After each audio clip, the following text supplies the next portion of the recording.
frontrunner appears to be U.S. Court of Appeals Judge Amy Coney Barrett, who met with Trump on Monday. Barrett is a devout Catholic who's taken conservative stances on abortion, gun rights, and immigration. The Human Rights Campaign has called her a, quote, absolute threat to LGBTQ rights, unquote. One issue that's likely to be raised if Judge Barrett is nominated to the Supreme Court is her membership in a secretive Catholic group called People of Praise. Members of the group pledge a lifelong loyalty oath to the group, which assigns each member a personal advisor known as heads for men and, until recently, handmaids for women. The secretive group has a strictly patriarchal structure in which men are the heads of household with power over their wives and families. The group has been described by some as cult-like. The Senate did not question Barrett about People of Praise directly during her 2017 confirmation hearing for the U.S. Court of Appeals for the Seventh Circuit. But California Democratic Senator Dianne Feinstein did question Barrett about her views on Roe v. Wade and her religious views. My name is Ben Burgis, and this is Give Them an Argument, Episode 7. In just a moment, I am going to be speaking to Wozni Lambre, that would be Big Woz from Woke Bros and many other places. After that, I'm going to be talking to the man who I very much hope is going to be the next congressman from San Francisco, Shahid Buttar, who is running against the absolutely loathsome corporate Democrat, Nancy Pelosi. And the voice you just heard was Amy Goodman talking on Democracy Now! About Amy Coney Barrett, who Trump is appointing to succeed Ruth Bader Ginsburg as one of the people who gets a lifetime appointment as a philosopher king authorized to rewrite our laws.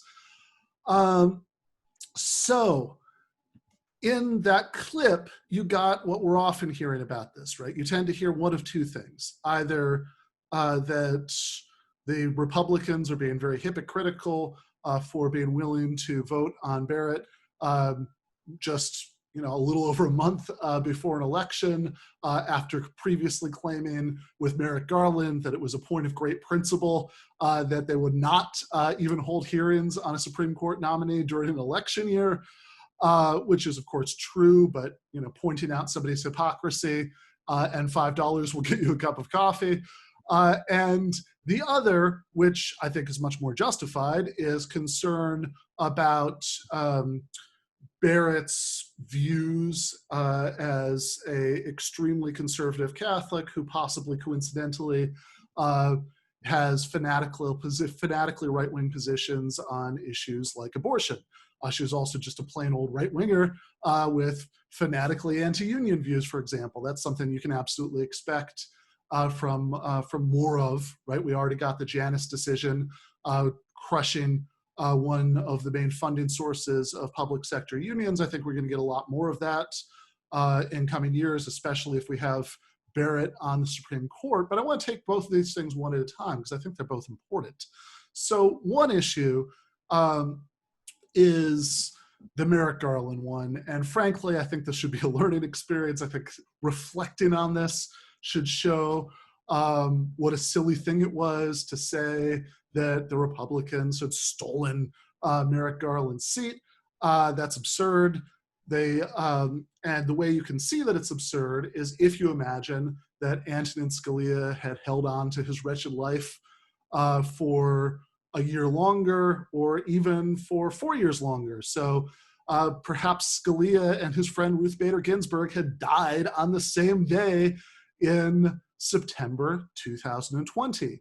And let's also imagine, while we're doing hypothetical wild thought experiments, that we had Senate Democrats with a spine who were willing to use every trick in the book to delay hearings on Trump's appointments. So remember, in this scenario that I'm giving you, there is no Merrick Garland precedent to make the Republicans hypocritical. Nevertheless, if Democrats had refused to allow Donald Trump to fill those two seats and had managed to hold on for a few months in the hopes that a Democrat would fill that seat with Democratic justices, everybody who cares about abortion rights, collective bargaining rights, and every other right that is put in danger by putting somebody like Barrett on the Supreme Court would cheer, and they should, because all of those rights that I just mentioned are vastly more important than some piddling informal norm about how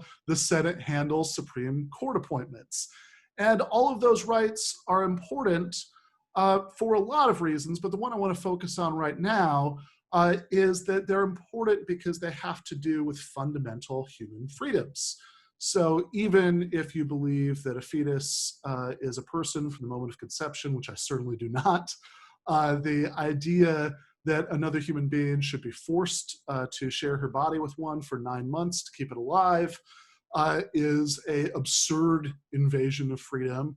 And it's telling that, as Judith Jarvis Thompson points out, important 20th century philosopher in her classic paper, A Defense of Abortion, that with men, there is absolutely nothing that we're asked to do to preserve another person's life that's anywhere near as invasive in that. In fact, even ways that we could preserve somebody else's life that are not really invasive at all, we're generally not legally required to do.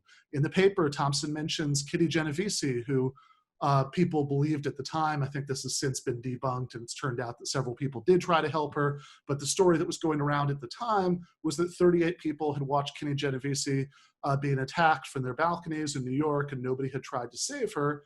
And Thompson points out in the paper that if that had been true, none of the people who watched and didn't help would have even been legally liable for that, right? Even just picking up the phone, right? I guess I was gesturing as if you were reaching for a cell phone from your pocket, which is anachronistic, but going to your landline and calling the cops, even that level of effort would not be legally required. So if you nevertheless think that women should be required to share their bodies against their will for 9 months with an unplanned pregnancy, that really seems like you're reducing women to the status of walking incubators. That's a freedom issue. That matters to me quite a bit. And I wanted to show you guys, before we bring Big Waz on, a video that I'd done for Jacobin about this topic, because oftentimes people have this idea that the socialist left only cares about equality, and maybe it's libertarians or traditional, or even traditionalist conservatives who care about freedom. And I think that that's completely wrong. And in the video, I explain why I think that's wrong. So we're going to watch that, and then we are going to talk to Big Waz. Socialists care about economic equality. In fact, one way that people often think about the debate about capitalism and socialism is that socialists care more about equality than we do about freedom, and defenders of capitalism care more about freedom than they do about equality. But that's just wrong. Socialists object to rampant inequality precisely because we care about freedom.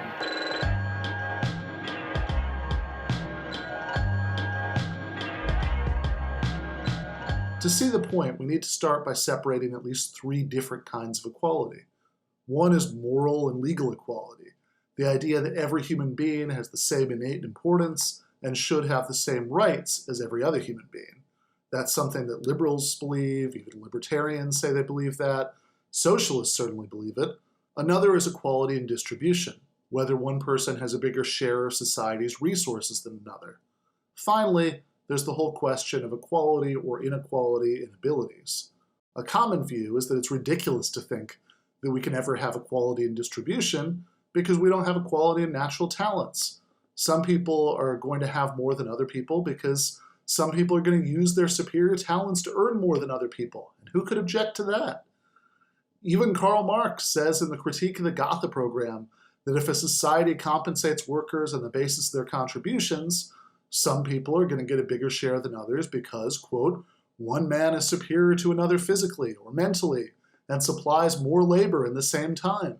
In fact, sounding a little bit like Ayn Rand, he says a couple sentences later that individuals are only individuals if they are unequal, presumably meaning unequal in their talents, unequal in how they live their lives, and so on. So, if even Marx acknowledged that much, why do socialists care about equality and distribution? First, let's make a distinction. We don't object to any inequality in distribution at all. Sometimes it might be necessary in any society to give some people more than others as an incentive. For example, if there's some job that no one wants to do, it might be totally reasonable for the citizens of a socialist society to collectively and democratically decide to attract applicants by giving the people who do that job a slightly greater share of society's resources. In fact, those collective and democratic decisions might very well lead to inequalities that would be the opposite of a very familiar kind of inequality that we have right now. Under capitalism, the people with the dirtiest, most unpleasant jobs, the people with so-called essential jobs, often tend to be paid less than people with kind of jobs where you can just get sent home with an employer-provided laptop to stay safe during a pandemic. In a society where no one had to take essential jobs out of desperation, you'd have to compensate those workers more to incentivize taking more tedious or more dangerous work. Inequalities are also fine if they arise from different life choices made without unreasonable economic pressures forcing everyone's hand. If John earns more than Jake because Jake chooses to work less so he can have more time to spend with his family or more time to spend writing poetry, that's not necessarily objectionable. Inequalities that are actually an expression of freely undertaken choices without coercion aren't innately objectionable.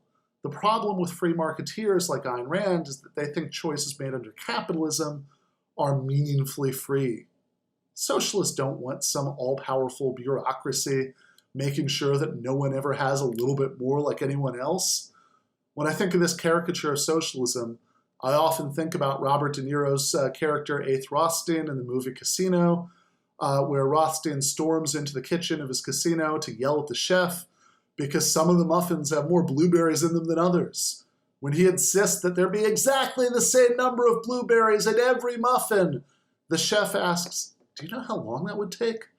But that doesn't mean that we need to have CEOs who make 400 times the salary of an average worker. You don't get inequalities on that scale just from setting up socially necessary incentives. You don't get it from some people just working harder than others. You get it when most people have no realistic choice except to go to work for a company where they have no democratic input into setting up pay scales. In other words, that kind of inequality in distribution is something that you only get when you start with a severe inequality of power. And that brings us back to freedom. Because we think that every human being is equally important and equally deserves to have basic rights, we care about human freedom. The most important kind of freedom is freedom from domination. And when some people have dramatically smaller shares of society's resources than others, the have-nots have little choice in practice but to go to work for the haves at terms that are set by the haves. Contrast this to the kind of socialism that it's easiest to imagine coming about in even the relatively near future, a kind where markets still exist in some areas, but the division of society into workers and business owners has ended because some private companies have been nationalized and the rest have been reorganized as worker-controlled firms. Whatever pay scales exist in those firms almost certainly wouldn't be perfectly equal and that exactly as many blueberries in every muffin kind of way. There would doubtless still be differences in income. But you wouldn't have some people with the kind of wealth that Jeff Bezos has and some people scraping by like the workers in his warehouses. Under socialism, we wouldn't have a ruling class on top and an exploited class underneath. We'd have equal democratic citizenship extended into the economic sphere. And that's a kind of equality worth fighting for, if you care about freedom. And that really is the point to my mind, right? I don't actually care with regard to the Amy Goodman clip we watched earlier, whether Amy Coney Barrett's views about subjects like abortion stem from her Catholicism or just listening to too much Rush Limbaugh or from she's really convinced by this Scalian textualist arguments. None of that's interesting to me, right? The only thing that I care about is that it's a disgusting assault on human rights and should, if at all possible, be stopped. I'm now joined by Wosny Lambre, aka Big Waz from Woke Bros and many other places. How are you doing today? What's up, Ben? Thank you for having me. I'm good. I'm actually on a family vacation, but happy to be checking in with you. I took a break from the pool and the Mai Tais, and I'm here. I made it for you guys. I'm very jealous. Where are you vacationing? Palm Springs. Me and my girlfriend and her two sisters. One, she has a twin sister and an older sister. They're both married with children, so we brought the family out. Rented a house in Palm Springs and enjoying ourselves. Yeah, that sounds really nice. It's not too shabby, I assure you. Nice. In between the Mai Tais by the pool, I assume you've been following the news about Amy Coney Barrett and the Supreme Court. Any initial thoughts about that? We talked about this on Woke Bros just a couple of days ago. She seemed to be the leading candidate. Again, I think the stuff that's getting the headlines is the abortion stuff and, reproductive rights stuff, which, again, that's extremely important. But don't get it twisted. She's completely on board with the extremely corporatist agenda of the Republican Party at large, like Mitch McConnell and Lindsey Graham. Outside of maybe bombing the shit out of people overseas, the only unifying sort of ethos of the Republican establishment when it comes to the people who actually set the agenda and make the rules, it's corporate greed, corporate avarice. And so don't get that twisted either. She's completely on board with that agenda. Yeah, and that's kind of what I said when I was wrapping up the opening monologue before you came on, that to me, all of this talk about okay, how much of her views on something like abortion comes out of her religious beliefs, how much of it is just like a legal opinion that has nothing to do with that. That doesn't really matter to me very much. And part of the reason why is, look, I mean, take the religion out of it. She's not, the Pope isn't telling these people to support, weakening labor unions and weakening the regulatory state. Whoa, Ben, man, as a former Catholic, watch your tone, brother. I did 12 years in Catholic school, my boy. Watch how you talk about Francis now. Papa Francis. Yeah, well, I mean, Francis, credit where credit's due, is way better than any of these that. conservative Catholic judges when it comes to things like labor and economics. Oh my goodness. Incredible. Again, he's about as liberal as a pope probably is allowed to be in the year of our Lord 2020, but he's been very progressive on economic issues, on hunger, on poverty, 100%. Yeah, and so it's not it seems like the problem isn't that these people, well, like Scalia before her, or like her now, or, like some of the others, right? The problem's not really that they're Catholics. In fact, even on kind of hot button issues, there are things that the Catholic Church says, clearly, Catholic Church is against the death penalty. None of these people are ever going to rule to make the death penalty unconstitutional. And more importantly, I think, Ben, that a lot of people don't understand is that the rank and file Catholic skews way more liberal than just basically any of the popular religions out there, the popular sort of, sects of Christianity out in America.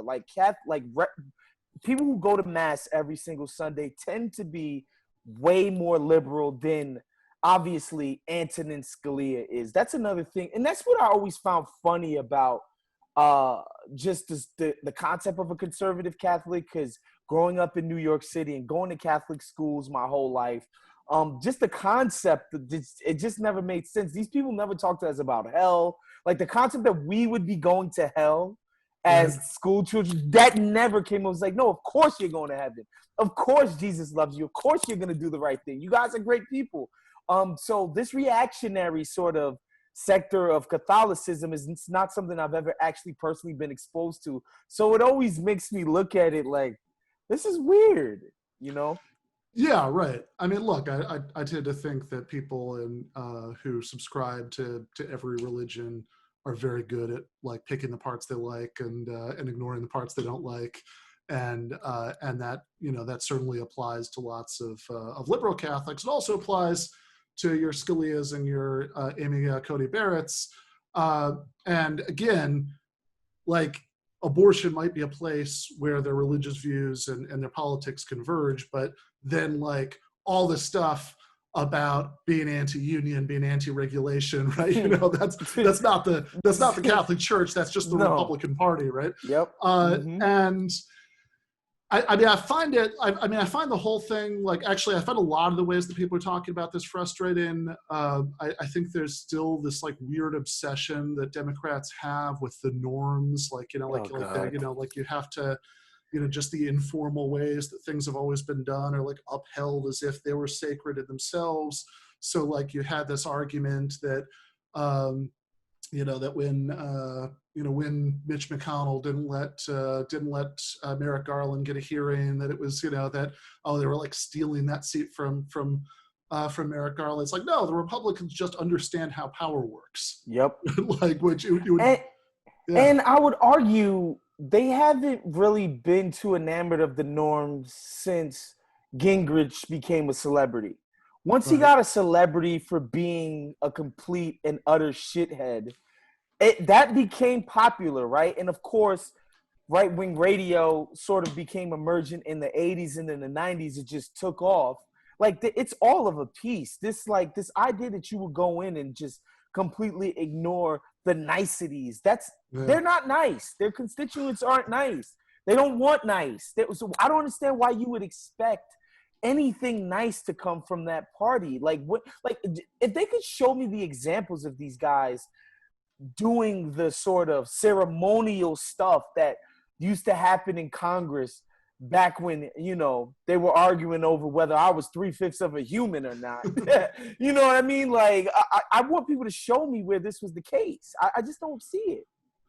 Yeah, right. Absolutely. And it's also like, I don't know that I'd actually prefer somebody who's trying to take away basic rights, trying to like make it easier for you know, Jeff Bezos to, I don't know, require that his employees give him blood donations, you know, whatever. Right. Like, I don't know. I don't know that who's genetically engineered to box stuff the fastest. yeah, exactly, right. It's like, I don't know that it actually matters to me whether the person who's doing that is polite. Like, in a weird way, I think I'd actually prefer it if they weren't, right? You know, it's like, just be, you know, just be honest about it, right? Like, I don't need I don't need the nice window dressing, you know, while you're doing those things. So like, in a way, I mean, like with Trump, I mean, God, like, at least there's truth in advertising, right? You know, that there's like very little pretense, that, you know, that in the Trump era, right? I mean, there's just very little pretense that the Republicans are anything but what they are. Which is hilarious, which that's why I find it not even hilarious, just ridiculous that they would expect this party. Like, what? But wait, Lindsey Graham, you said for us to use your words against you. Have you no shame, Lindsey Graham? It's like, no, this is the gutless, shameless party. Man, they called Ted Cruz's wife ugly on national TV. Donald Trump read off Lindsey Graham's phone number at a rally.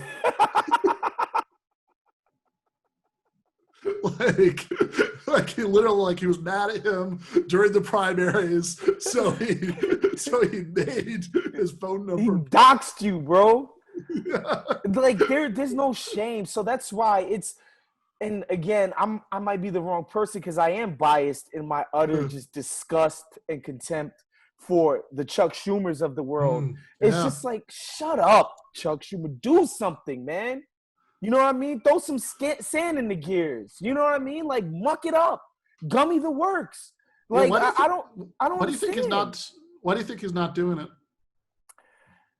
Ultimately, I don't think they have a huge problem with this. And by they, I mean the corporatist establishment Democratic wing of the party. I don't think they have a problem with corporate overreach. I don't think they give a fuck about consumer or worker rights.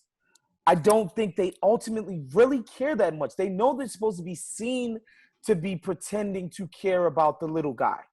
Right. But ideologically, we know Schumer and Pelosi don't actually care. Like, they don't actually identify with people who make $9 an hour. Right. That, like, I think that, and there's no other way to view it, right? And I don't want to get controversial or racial here, but let's just say Chuck Schumer thought something really dire might be happening to Israel behind this. He'd be behaving much differently. And I know this because I've seen him go against the Dems on Israel, go nuclear against his own party on Israel, right? Because that's something he cares about. I'm just saying, there are examples of Chuck Schumer showing what he cares about. I don't think he gives a damn about this. Yeah, I mean, I think that somebody like Chuck Schumer has some pretty right wing tendencies. And certainly on something like Israel Palestine, where I mean, whatever, the entire spectrum is very bad, right? There's no there are no U.S. senators who are going to like show up. I mean, like nobody's ever going to be on the floor of the U.S. Senate, with like, I don't know, like a Palestinian flag lapel or something, right? Like that won't happen, right? No. So it's like the whole spectrum is bad, right? But but like probably the person showing that it's not a like it's not purely about ethnic or religious affiliation, probably the person who's in the Senate who's best on it is Bernie Sanders, that like he would at least make some noises, during the primaries about, hey, they, Palestinians are human beings, and this is like really screwed up, what's happening. Right. That's controversial, Ben. That's controversial. Hezbollah, and what are you talking about? Fuck that.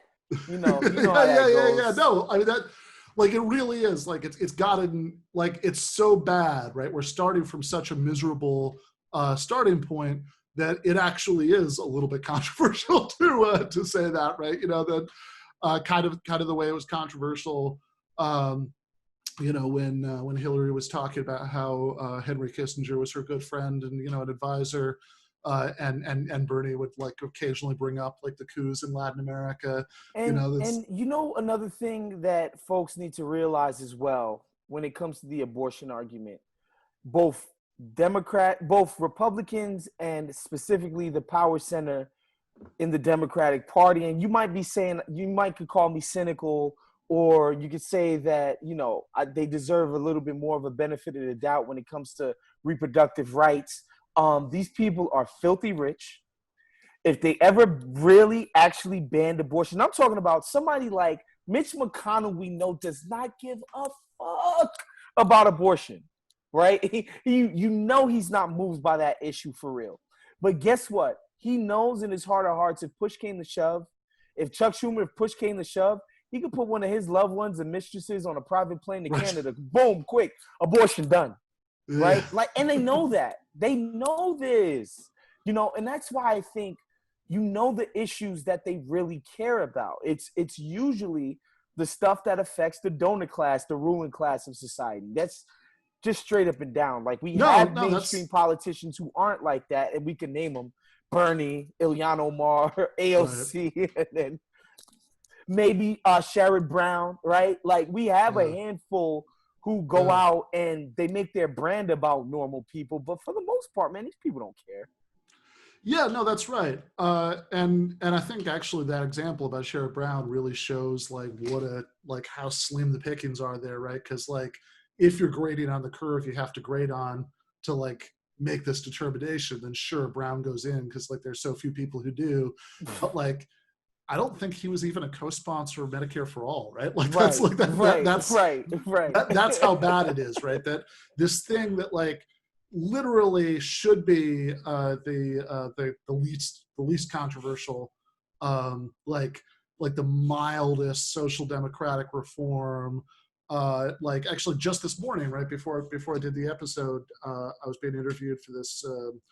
Actually, ironically, right, you brought up Israeli newspaper Haaretz, and one of the reporters while we were talking about this was like, oh yeah, no, that's crazy. I can't imagine, like anybody, because of course they have national health insurance there, right? That, that it's like, that And they were like, yeah, and like our prime minister is basically a fascist, but he's not going to like come out and say we should abolish, national health care, because like obviously he would never win another election Right. if he did that. But even that, right, even having sort of a normal first world healthcare system is considered to be this like really radical out there thing that like up until Bernie in 2016, no one was talking about it. And it was really striking this year in the primaries because there was a minute, like in late 2019, when all of the cynical hacks who were getting ready to run for president, your Mayor Pete's, right, your Kamalas, all these people were saying, oh yeah, no, sure, I support Medicare for all. So they're like, all right, that's the way the wind is blowing. That's fine. I'll co-sign this. And then like 6 weeks into the primaries, they'd all given up on it. Right. And, it's so funny. I think Kamala is very instructive in this way, in the sense that I think she is a bit more opportunistic is the word I guess I'll use, of a politician, where she did come out for Medicare for all because she felt like the wind was blowing that way. But I think she noticed that she didn't actually have the sort of credentials as a progressive to get any traction within that faction of the Democratic voter base. And so she reversed course and said, hold on, I'm a centrist. Let me run in the centrist lane. And so that's what she did, right? I think, and that's the fight that we're fighting within the party right now, right? I think the Republicans, it's kind of interesting in the sense that the crazies, the fringe, have gotten their hands on the levers of power at this point. Yeah. They're not just the people who go out and are the only animating voice of republicanism, which is essentially deregulation, corporatism, all of the stuff that they really care about. There's no actual broad constituency for that. Right. Like, let's deregulate every business. Like, if you ask somebody who's struggling to pay, they're like, what? I don't even, like, I don't think about that on a day-to-day, right? So yeah, right. The animating force in that party is actually taking control and taking power. Whereas with us, we're in the process of trying to achieve that, and that's how you can get Kamala to come out for Medicare for all and then reverse course. But what I wanted to say, Ben, is, I think what I think people should think about when these politicians are coming out and stumping for, say, Obamacare and saying this is just the greatest thing that we can do, they're basically saying we need to continue to ensure that people get to make money off of healthcare.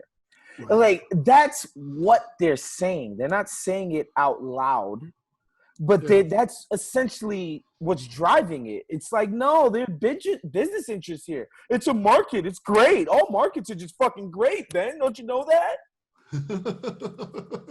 Yeah, well, I remember when Obama was first rolling out Obamacare, he said in one of his early speeches, look, if we were starting over, from scratch, then sure, single payer would be great. But, and then he never really explained, okay, but wait a second, why can't we do that now, right? I mean, it was just like he kind of tossed off that line as a little concession to the base. Sure, that would be nice, right? Look at me, my heart's in the right place. But here's what we have to do. And there was never an explanation of why you couldn't just do that now. And of course, the real explanation, right, is that, the Obamacare did some good things, got rid of the pre-existing condition ban, there was some Medicaid expansion, but basically it was a massive giveaway to the health insurance companies. Mm-hmm. And the funniest thing about this is, if you remember the 2016 primary debates, the 2008 primary debates with Hillary and Obama, in 2008, Hillary was the one who was saying that we should have a mandate to everybody. And then Obama, a couple times in debates, said, yeah, I don't think that's much of a reform. Health insurance companies don't really mind when you make everybody legally buy their product. And then, of course, pretty much immediately, right after taking office, he reversed on that, right? But that is, like, I think that's a sign, like, that's, if nothing else, it really shows you how thoroughly these corporate interests, control well, both parties, obviously, at least in their dominant, wings, right? That having any kind of health insurance reform at all, the only way to get all these centrist Democrats on board with that was say, don't worry though, right? Like this will actually be good for the big health insurance companies. We'll give them all these new customers. Yeah, and it's important. It's important to talk about '08. I think it's always going to be important to talk about '08 when it comes to campaigns, specifically this year, because, and I think a lot of us fell into this trap, myself included. There was this feeling that Barry was a bit of a radical, Mm-hmm. really lefty guy, essentially because he's black.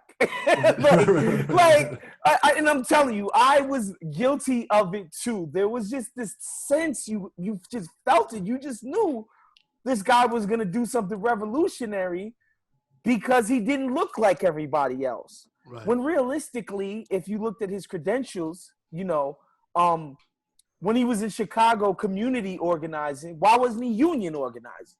Right. Right? He did come from Harvard and these elite institutions. And guess what? Once he freaking got elected, all he did was empower people from elite institutions. He's like, come on. I'm from Harvard. I'm into big ideas, solving things incrementally, of course. Yeah. Of course, I'm going to get my boy Geithner in there. Of course, Larry Summers is cool. These guys are like me. They went to the schools. They're the smartest people. They know everything. So I think it's very instructive, '08.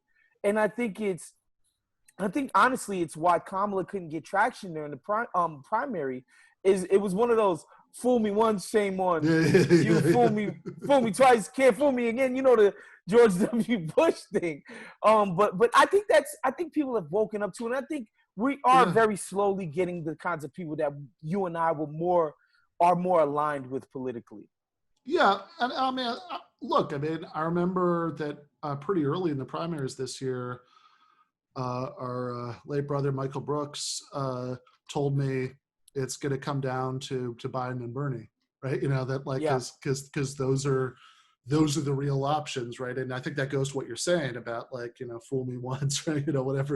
However Bush twisted up that line, right?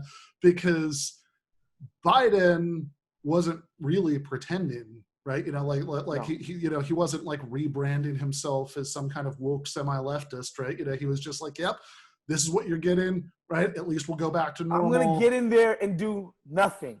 Yeah. Yeah, he literally said the words, nothing will fundamentally change. I don't want to do anything. I just want you guys to, what gets underrated in all of this, Ben, is the power in making people feel like they can just go about their lives and know that the country is just going, right? It's almost like you give somebody the keys and you fall asleep in the passenger seat, like, you're going to take me home. You know what I'm saying? No, that's totally it, right? That's why it came down to Biden and Bernie, and then when the other centrist dropped out, it was Biden, right? Because obviously Bernie represented actual change, and Biden wasn't pretending. He wasn't ambiguous. He wasn't doing the thing the rest of the candidates were doing, where they were trying to somehow maneuver to some point in between. And, I think most people can see through that. No, he was just saying, I'm not Trump. Yeah, I'm not Trump. I'll go back to, you remember back when the country wasn't all on fire? Okay, that's what I'm offering you, right? That we can just go back to normal. And that the thing is, and this, by the way, is why I think it's really naive when I hear some leftists saying, okay, well, if Trump wins, we'll just, whatever, we can have a do-over in 4 years or something. That no, after 4 years of Trump, that longing by Democratic voters to go back to normal was already powerful enough to give us Biden, right, as the nominee. What do you think it's going to be like after 8 years of Trump? Oh, I mean, It can go either way, because I think the reason why I brought up the GOP earlier and about how the fringe has become insurgent and taken over, part of that is running who they just consider to be milquetoast Republicans like McCain, like Romney, right? Like your perfect set, like they were told by the rulers, you nominate these guys, this is the only way you're gonna win. If you nominate the guys that you guys actually want and like and speak directly to you, you're going to lose, right? And they gave them McCain and they gave them Romney and they got their asses kicked. And not only did they get their asses kicked, they got their asses kicked by a Negro. Right. So it became this thing of like, why the fuck would we nominate Jeb now? Why do we need Marco Rubio, who actually likes Mexicans? Why would we do that? No, we're gonna do what we want this time. Yeah, well, I remember after 2012, the Republicans actually did, what is it, they call it the autopsy? The autopsy, yes, of course. They said, yo, we could probably get Mexicans on religious stuff, conservative stuff. We could get Latin people on so many things. We should probably try to do that. And then it was like, no, their base was like, no, not on my watch. Yeah, no, we are going to do Donald Trump. No chili verde on my watch. We gonna keep eating these Idaho potatoes, Ben. Not on my watch. No, sir. It's gonna be corn on the cob in this party. Get the hell out of here. Trying to put salsa on it. You crazy. Yeah. And I think that's what happened. So I think something similar can happen on the left, or excuse me, I'm trying to get better about calling Democrats the left because they're not. You know? But I think with more diligence, with more targeted races within the Congress, especially, you know, you see stuff like Jamal Bowman, and, you know, sort of the left being more targeted in the Dems that we get to kick out. I think power needs to be acquired slowly but surely on the left. And I think you could get, you know, a plurality of people within the constituency, the coalition that's just like, look, we keep running these, you know, corporate ass Dems and it doesn't work. Why don't we try to get people excited this time? Why don't we offer people something this time? Who knows? Who knows? Yeah, absolutely. I want to switch gears a little in the last, 15 minutes that we're talking, and ask you a little bit about you and about the podcast that you do. So obviously, you had co-hosted Woke Bros with Michael Brooks. And then later on, also Nando. So do you want to tell me a little bit about that podcast and how you guys got started in the first place? Absolutely. So me and Mike became friends. Shoot, man, probably around 2015. I had found Majority Report via Chris Hayes' show. I know some people on the left hate Hayes and hate MSNBC, which is understandable, but I actually think he's a great reporter. I think he's the best of whatever you're going to get on the major freaking channels. Anyway, Sam was on there. So I was like, oh, let me check out his YouTube show. I like Sam because, like, Sam on MSNBC is like, I don't even know how to describe it. It's like somebody coming to your dinner table and putting his dirty boots on it, right? Like Sam is like a flaming lefty on MSNBC, right? So I was interested in that. And so I caught Majority and I enjoyed the show, and I caught a Michael Monday. And so I was like, man, who is this dude? This dude is great, right? So of course I become a fan of Mike. And one day I'm listening to Majority, Michael Monday, and he does one of his infamous Nation of Islam, Barack Obama jokes, which is genius on like 1,000 levels. Just fucking genius. Just because, like, I had just started becoming politically awakened at the time too. And, you know, when you get a sense of what right-wingers thought of Obama, versus who the guy actually is. Like, he is Right. literally a glass of milk, y'all. You know, and like that disconnect, and that Michael could tap into it and just explain the absurdity of that position. I just thought was genius. So I did something that I never do. I reached out to him on Twitter, and I was like, yo, that fucking joke was genius. And, you know, at the time I had sort of just started out in my sports media stuff, and he knew that, and he was like, oh, that's cool. And so we connected because we were both in New York City at the time.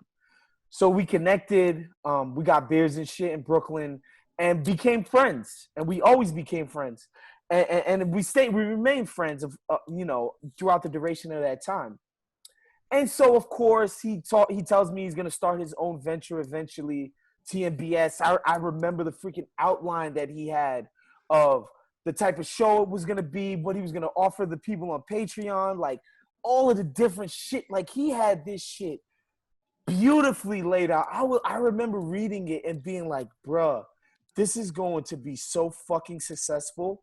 Like, this is incredible. And so, you know, that happened, and me and him had always wanted to do something. And as you know, Ben, because you were a fan of Mike's and a friend of his, they get into the nitty gritty, into the weeds of things on TMBS. You know, like, they get into some hardcore theory type of stuff, right? And the idea was like, yo, we want to do something that's a little bit more approachable, attainable to somebody who doesn't really have the facility with politics that a person like Mike or you might have.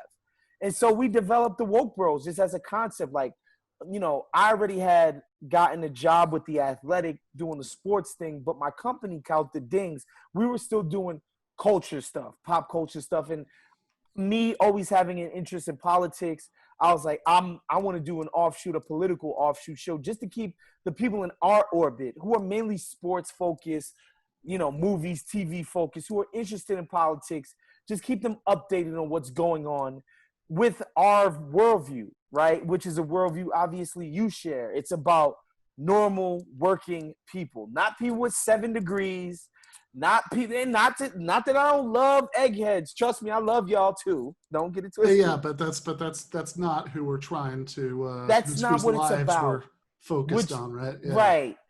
Because we all think that people's lives can definitely be made materially better, you know, than what we got going on right now. And so that's why we started Woke Bros. And that's why that was the whole idea of the name. It was like the concept of making fun of wokeness, making fun of bro culture. Like, it was just like that. And that was Mike, you know, like he could understand, you know, why maybe some people on the left might be misguided and get distracted by stupid little shiny objects, and how people can be boneheaded out in America just at large. And, you know, he was in tune with all of those things, and that's why we did the show. And then, of course, he brings Nando on, who I never had a relationship with Nando. I met him in LA because we happened to be panelists on Mike's live show. And before that, Mike, he took me, Nando, and Anna out for dinner the night before because we were going to be helping him with the show. And that's when I met Anna, who obviously I was a fan of already because she is extremely talented, just incredibly awesome person. And I met Nando at that dinner. And then later on, Mike had the idea of bringing Nando onto Woke Bros, which I was like, fuck it. I mean, of course. And then, of course, Nando comes on, and he's literally one of my favorite people that I've ever worked with, collaborated with in my entire life. And that's all because of the introduction Mike made, you know, and just talking to Nando, you know, which I'm sure you've gotten a chance to talk to him plenty of times. He's about all of the same shit we're about for the exact same reasons, right? And so, yeah, I owe a debt of gratitude to Mike, not just for introducing me and bringing me into this sort of world and this idea of trying to spread this message, but just making me smarter, you know, like just making me think. And by smarter, it doesn't mean like, oh, he like, you know, he made my brain work differently. No, introducing me to just ideas that you just might not have never considered, you know, and just doing it in such a way that people can understand and can feel it. I just think that was his gift, his ability to communicate, just a master communicator. Oh yeah, no, Incredible, absolutely. you know. Like, and so, you know, I miss him every day. And yeah, that's the story. Yeah, no, I mean, he was better at that than, just about anybody else I can think of on the left. I went back and watched his Lafayette College lecture Oh, so good. a little while ago, and it's so good, and it's so clear, and it's funny, because it's Michael, and it's and he and the way, and like the Q&A, you have all these like students who are asking him, some fairly annoying college Democrat kinds of questions, Yeah. but like, and it would be like really easy for him to just sort of to just kind of like perform like putting them down, right? And then like whatever his fans would like when they saw it later, but that's not what he's doing, right? Like he's like, you can tell he's maybe making fun of him a little bit around the edges, but like he's really like honing in on like how he can like explain things to these kids in ways that'll mean something to them, that like will intersect with their worldview, and not just tell them that they're wrong. And yeah, no, he was amazing about that. And yeah, I'm definitely there with you. I mean, he certainly, when I met him, my book was was gonna come out. It was like several months before that, and like he talked about getting me on a show, and all I thought, we went out for that first, was at a conference, where we met, and we went out for drinks in the afternoon with our editor Doug Lane, and then and like by the end of that conversation he was like, oh yeah brother, I should have you on the show, whatever. But like all I ever thought that would happen is like I'd be on once or twice to talk about the book, right? And then he had this idea. It was completely his idea. I hadn't like envisioned anything like that about like my doing this weekly segment that I started doing on the show. And yeah, I mean, God, was lucky enough to get to know him very well, and stay several times when I be in Brooklyn, crash with him and Theodora at their apartment, and help him work on his book. And I think, I mean, obviously he's an amazing human being. And yeah, no, 2 months later I still there's still some part of me that thinks I can like text him and he'll text me back, Right. But yeah, and I definitely learned to like, he definitely changed the way I look at some of the stuff, even though like what I thought was like mostly what I thought about politics, what I already thought, when I met him, but I mean, just kind of the way that he just kind of the intuition that he had to have about some of the stuff, the way that he'd like present things and think about them, and like it was so appealing, and it's so whatever. I mean, for better or for worse, I mean, it's completely changed how I approach all of this stuff since like the couple years since getting to know him. So anyway, I'm really happy. I mean, it's really great to finally talk to you. That's same, mutual, brother. Same. Because I think the dot connecting is important. I think it's important to, because in any space, like for example, like I'm in NBA media, right? And there's a way that can get very territorial and cliquish and petty and all of those things that, people are ambitious and people want to be the best and people want to get paid and people want to do this. And, the collaborative communal nature of just loving the NBA as a sport and as a culture oftentimes gets lost. And I think the same thing can happen in the space of, say, lefty media, independent media, right? Like the mission is the same, right? We want to see normal people get justice, specifically economic justice. People live lives with dignity. That's what we care about the most.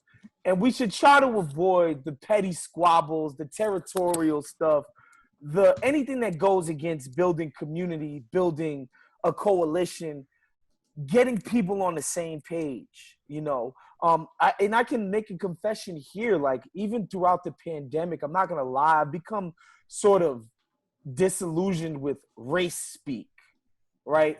Because a lot of it, for me, I just feel like the capitalists have us right where they want us. They just got everybody fighting for what, right?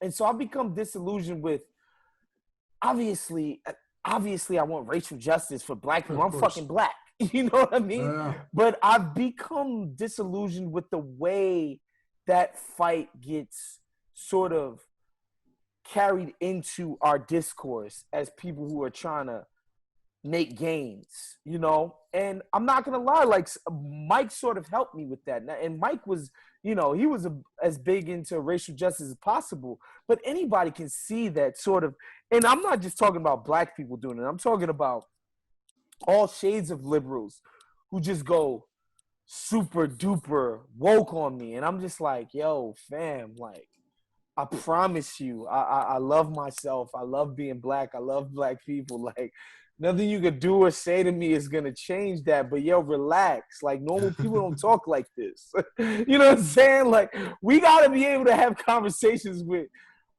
non-pointy-headed people. Like, let's work on that. Let's build on that, you know. And so I think it's important for us, you know, and I feel like I'm rambling, but I just think it's important for us to keep the main thing the main thing. That's an Eric Spoelstra-ism right there. Keep the main thing the main thing. Absolutely, you know, 100%.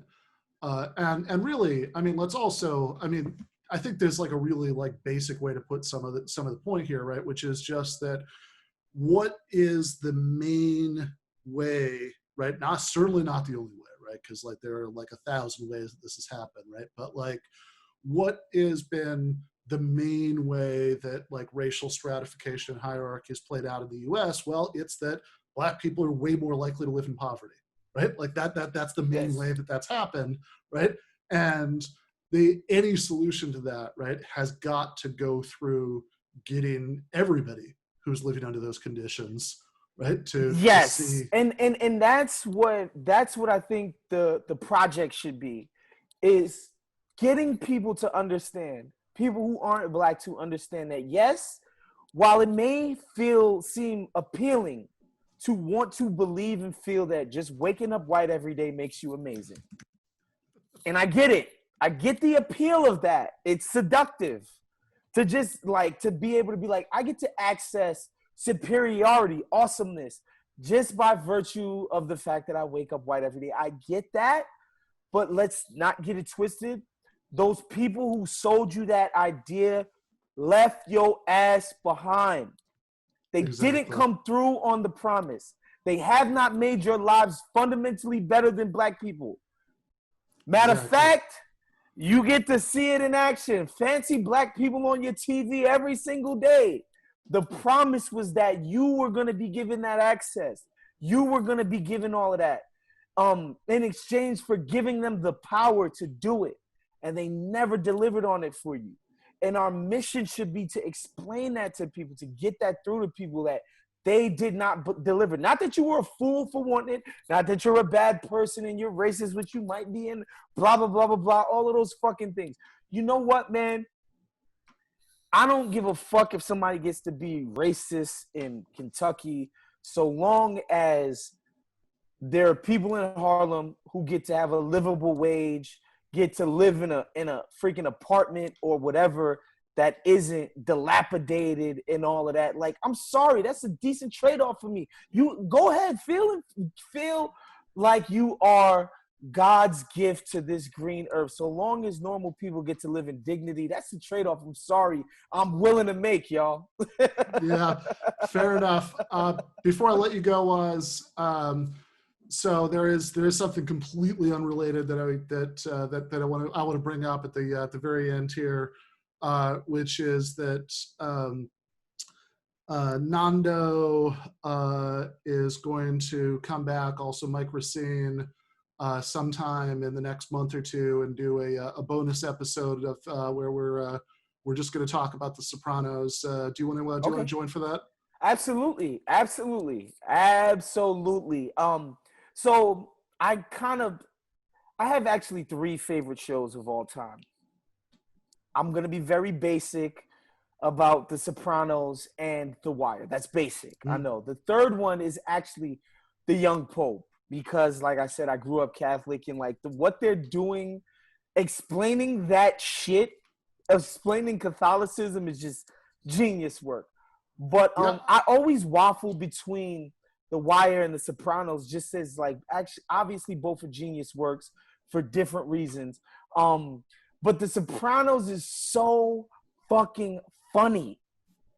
That show is so funny. Yes, there's guns and drugs and strippers and craziness, and obviously there's this high-minded stuff when it comes to just America and society and just, you know, therapy and all of that kind of stuff, which I love too, but it's so funny. And so absolutely. I'll be happy to come on and talk Sopranos anytime. And just so you know, I'm an Uncle June guy. That's my favorite Sopranos character of all time. Just the ornery, just aggrieved, just that attitude just speaks to me so much. It's hilarious. Nice. All right. Thank you so much, Waz. This has been fantastic. And talk to you again very soon. Thanks for having me, y'all. Make sure you guys subscribe to the Black Opinions Matter feed. Every Thursday, me and Nando drop Woke Bros. That's on every single podcast platform. Salute to Shahid, who's on the line right now. I'm sure you guys are going to kill it. Be good, y'all. Take it easy. All right. Thank you so much. Bye. All right. That was Wazny Lambre, Big Waz from the Woke Bros, many other places. I am now joined by the man who I sincerely hope will be the next congressman representing San Francisco, Shahid Buttar. Right on. Thanks for having me. Great to be with you. Shahid is how you say it, but yeah, so excited. Sorry, Shahid. My mistake, yes. Oh, it's all good. No worries. If I had a nickel for every time somebody did that, I'd be as wealthy as Nancy Pelosi, but that's a good line. Which I should really know because I've been supporting you for quite some time. Actually, I had, in fact, back in the beginning of February, there was a campaign commercial for you on YouTube that has that I had a very brief speaking line in. I remember that. As well as our friend Michael Brooks, and in fact, on the day that Bernie Sanders ended his 2020 campaign, or I think he suspended initially, and so with great sadness, I ended my my monthly recurring donation to the Sanders campaign, and I set one up for you the same day. Thank you so much for your support. I remember that day very vividly because I was shedding literal tears. You know, I saw my own future shift in that moment because I signed up to be one of his lieutenants and breathe into being this brighter future. And I'm down for the alternative. I mean, what I'm now auditioning for is the opportunity to try to stave off the worst parts of a fascist future. And I'm here for that. You know, as a Muslim immigrant, I've spent plenty of time resisting. The opportunity to build something brighter with Bernie was something that drew me into the race. The need to fight Trump is frankly what keeps me in it. But that when Bernie suspended his campaign, I felt the closest analog I have to this is the moment when Obi-Wan Kenobi on the Millennium Falcon feels the destruction of Alderaan, and I felt millions of voices in the indefinite future crying out at once. You know, I mean, it pains me to even think about now, but so much turned this spring in that moment. Yeah, no question about it. And since, you know, we're talking about stopping, you know, the worst of Trump, and obviously it's a particularly bad moment right now, because as we're speaking, I believe that it was supposed to be at 5, right? So a few minutes ago, possibly, unless the press conference is starting late, I believe Trump is right now announcing the appointment of Amy Coney Barrett to the Supreme Court. And, you know, it doesn't, you know, however much it might be possible for, you know, if Chuck Schumer was really going to use every procedural trick possible to try to delay it, I don't know if that would work or not, but it doesn't look like it's going to happen. So it looks like there is going to be a 6-3 conservative majority on the Supreme Court. And of course,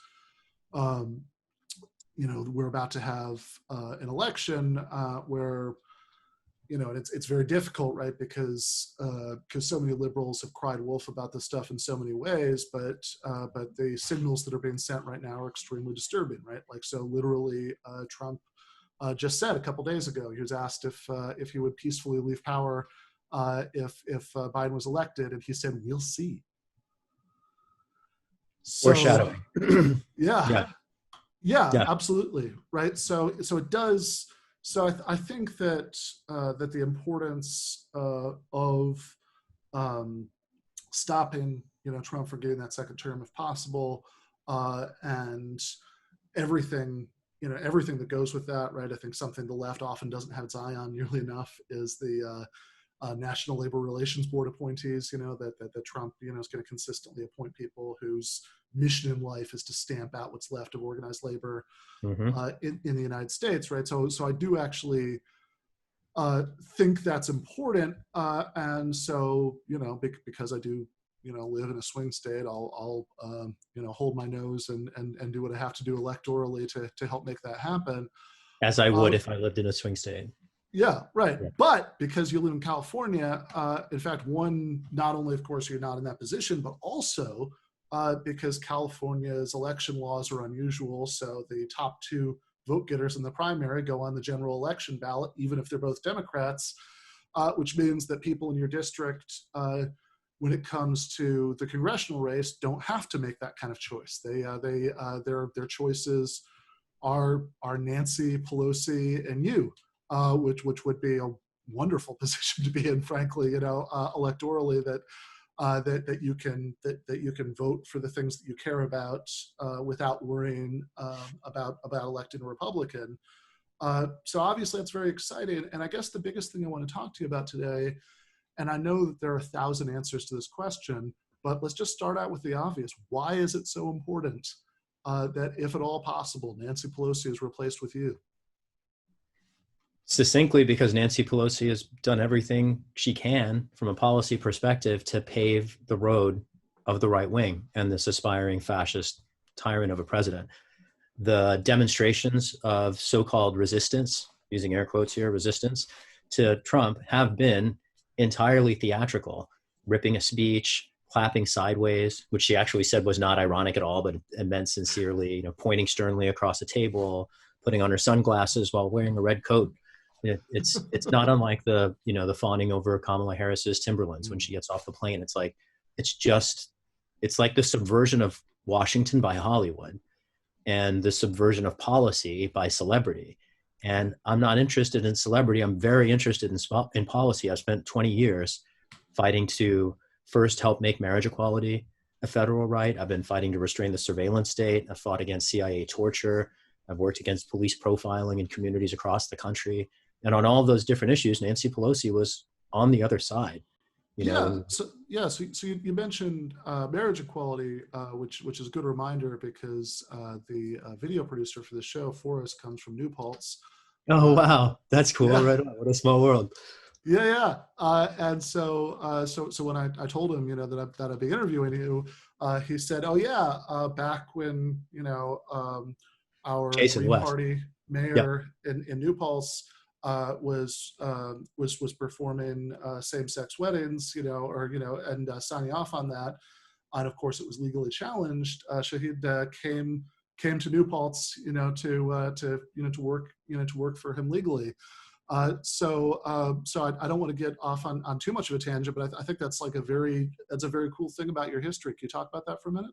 Yeah, it's a fun story, actually. So Jason West is the figure you're describing. He was Time Magazine's Person of the Year in 2004, elected as the mayor of New Paltz, New York. And I met him at a conference at American University in Washington, D.C. It was the National Conference on Organized Resistance, so an anarchist conference in 2004. And we were each there speaking as artist activists. I organize spoken word artists and hip hop artists. I've been doing that for 20 years. So there's collectives in 3 different cities that I help pull together that are all still active. Some of the work of which I'm proudest, actually, is the people coming out of those communities. So I was talking on the panel about that. Jason, before becoming the mayor of his town, worked with Bread and Puppet. It's a group in the Northeast that builds like giant street puppets for street actions, ways to illustrate in our resistance some of the themes that we might be trying to raise in policy and in our communities. And so he was talking about visual art in the street. I was talking about performance art in the street. We bonded on the panel. We had like a chat, as one does with other panelists after the thing, and we traded cards. And he mentioned that he had some constituents who basically were working artists who'd relocated from New York City to the Hudson Valley. Some of them were later in life, people who had effectively survived the AIDS Holocaust of the 80s. And these were people, in some cases, who had relationships that they were concerned, especially about being able to be visited in the hospital by their partners who wouldn't have access to visit them without the recognition that comes with marriage. And at the time, frankly, no one was talking about it. Gavin Newsom, now the governor of California, at the time the mayor of San Francisco, was a few months after that he had took the bold step. He was the first mayor in the country to solemnize same-sex weddings. And Jason moved a few weeks later, and I was very proud to work on that case. For me, it was particularly poignant for maybe two reasons. One, as a Muslim raised in the Midwest, the opportunity to stand for the rights of my gay neighbors, frankly, before many of my gay neighbors were standing for those rights. I mean, there weren't Democrats in the country standing up for it. I mean, I was ahead of most Democrats, and people look back now and they take it for granted. An entire generation, frankly, takes that right for granted, but we fought for it, and Democrats were not there. And so one was just sort of like, I took a lot of shots in the Muslim community for standing with gay people. And the point was, civil rights are intersectional, and intersectionality is a principle that I think many people have come to understand in the years since. I had an opportunity to experience it in praxis, let's say. And then that second point was just how slow the careerists were to embrace rights. And this is always the case. Nancy Pelosi, to her credit, did show up to try to challenge the federal DOMA legislation, but she basically regarded marriage equality as a states' rights issue for years until, frankly, effectively after the fact, the Oberfeld decision, I think was in I'm going to get my dates confused. I think it was 2013, maybe 2014. I think 2014. That sounds right. And I think Pelosi came to embrace marriage equality at the federal level, not until like 2012, maybe 2011, but very late. And the point here is that the incumbents, the generation of incumbents that preceded us have always put their careers before our communities. And the future can't take that. There's too much at risk. The skies were blood red at high noon here in San Francisco a few weeks ago. And it just is a very vivid illustration of the policy failures of the preceding paradigm and the need, frankly, for us to embrace some real change. And that era of my history is one I don't have a chance often to reflect upon. So thanks for bringing it up. I wish, frankly, that more people in San Francisco realized it. I talk about it, but it's interesting to me that the LGBTQ, the progressive LGBTQ club in San Francisco endorsed Pelosi, which I just, I don't even know what to say about that. It's called the Harvey Milk LGBTQ Democratic Club, and it endorsed a person who funded Trump's concentration camps. And I fought for marriage equality 10 years before she did. And you look at that kind of phenomenon of organized groups voting against their own interests, and it is disappointing. Let's say that. Yeah, no, absolutely. Liberals love to talk about, rural Republicans in Kansas, voting against their own interests, but then they act like this. So I guess the natural transition there, right? Is we're talking about your work on marriage equality, but for a long time after that, right? You're very focused on civil liberties issues. Yeah. So for me, that really started around 2008. Just to fill in the gap in between, when I met Jason and did that work, I was actually in private practice at a San Francisco law firm in the firm's DC office. And the other case, the one that the firm had given me when I got there before we pulled in Jason's representation, I was representing two members of the House, Chris Shays and Marty Meehan. They were the bipartisan co-sponsors of the Bipartisan Campaign Reform Act of 2003, BICRA. This was the last time Congress tried to take corporate soft money out of elections. Yeah. And we represented them before the Federal Election Commission. And we won that case before the DC Circuit, right at the same time that we lost the New Paltz cases in the New York State courts. And it's interesting, the subsequent history of both of those cases goes in opposite directions. We lost the battle in New Paltz around marriage equality, but then won the war, first in 2011 when the state legislature gave marriage equality to residents of New York State, and then in the Oberfeld decision a few years later. In the campaign finance arena, we won the battle before the DC Circuit in 2006, but then the Supreme Court in the Citizens United decision 5 years later laid waste to that era of my career. So I've won a battle in the courts and lost the broader war. I've lost a battle in the courts and won the broader war.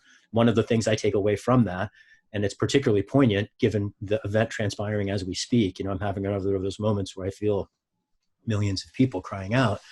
The Supreme Court, anything that we gain in the courts is ephemeral. And frankly, in Congress, we can't really trust gains either, because especially with the courts arrayed against us, they will whittle back congressional initiatives that do meet the needs of we the American people. It's why the court is so crucial, because it can become a crucial limit on our democracy in a way that could constrain and has already long constrained our ability to meet our needs. And I'm very concerned about all of it.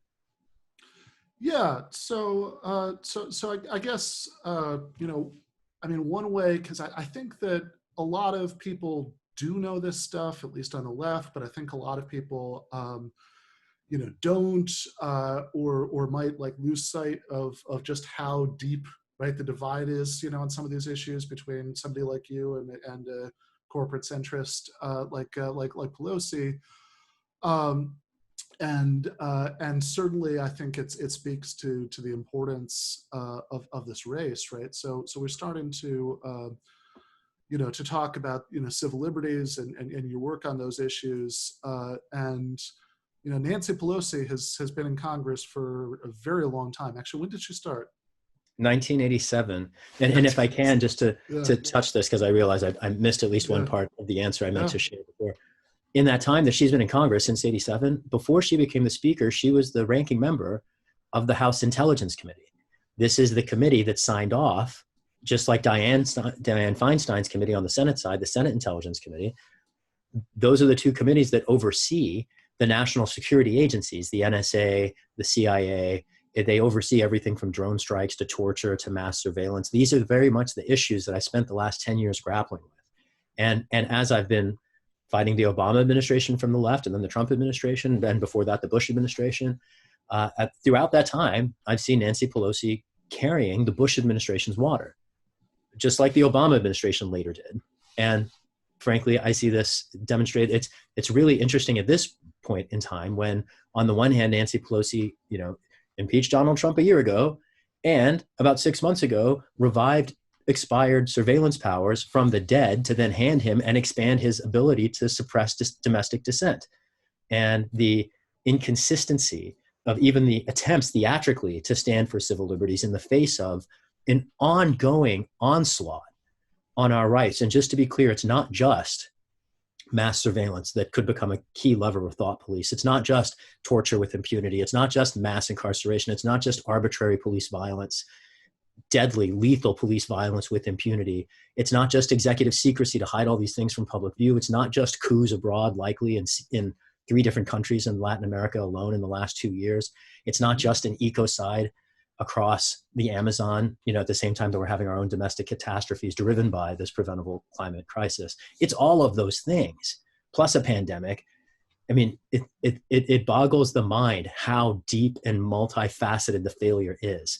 And I see that in the human rights and civil liberties arena, particularly a bipartisan offense. I am a socialist. I come to these issues very much from the left. And as an immigrant raised in the Midwest, I understand how deeply many conservatives care about these issues. These are, in fact, bipartisan commitments. Our constitutional commitments transcend party lines, which is why I find it especially offensive that the leadership of both corporate political parties have aligned themselves with the executive branch against we the people of the United States. And I see in our race a referendum as to what kind of government do we want? Do we want it to be a government for, of, and by the people with our elected representatives representing we the people? Or do we want a government for, of, and by corporations as we have had? And we've seen how that worked out for us. And I just would implore anyone in San Francisco who is concerned about the future to lean into the opportunity to change it. If we find ourselves fearful of change because it's happening too quickly in our times, I think of FDR here. The only thing we have to fear here is fear itself, because that's what constrains us from making the bold decisions we need to meet the future.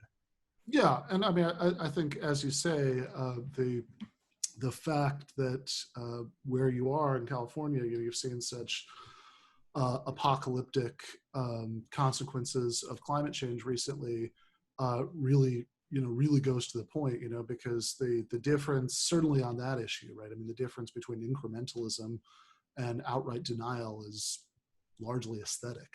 That's right. Aesthetic is a great way to put it. And I often say that climate delay is arguably worse than climate denial from a moral culpability standpoint, because as much as I'm not going to excuse the ignorance of climate denialists or deniers, but climate delayers like Nancy Pelosi, who acknowledge the science and yet still refuse to do anything about it, who sit on their hands in the face of species-threatening calamities.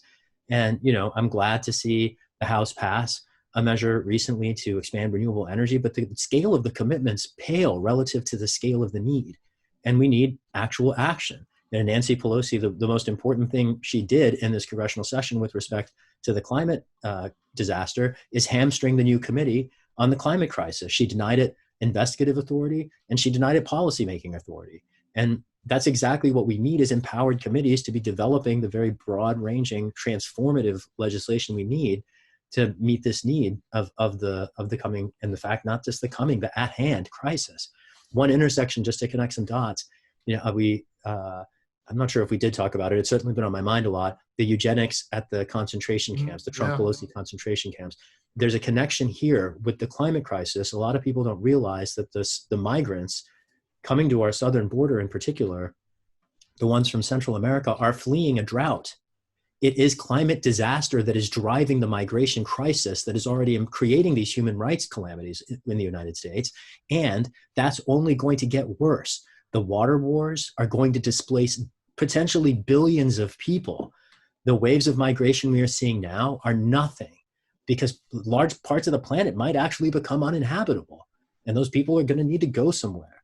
Yeah. And Right. And of course, stuff happening. Climate change, drove water shortages that helped start the civil war in Syria, which caused a refugee, like a large wave of refugees there. And as you say, it could be just a very small taste, right, of what's coming up. But earlier you referred to the kind of sweeping legislative solutions that we do need on climate change. And this is something that's really worth underlining. Somebody reminds me in chat of Nancy Pelosi's description of the Green New Deal as I believe her phrase was, the green dream or whatever. The Green New Dream or whatever. Nobody knows what's in it, but they're still for it, right? That was her line. And this is the same figure who talks about the squad as a handful of votes. The same figure who, recommits blithely to capitalism, even as entire generations are trying to shrug off its yoke. It's the same figure who, remains beholden to effectively every corporate interest you can fathom, certainly the fossil fuel and energy industries before the climate justice community.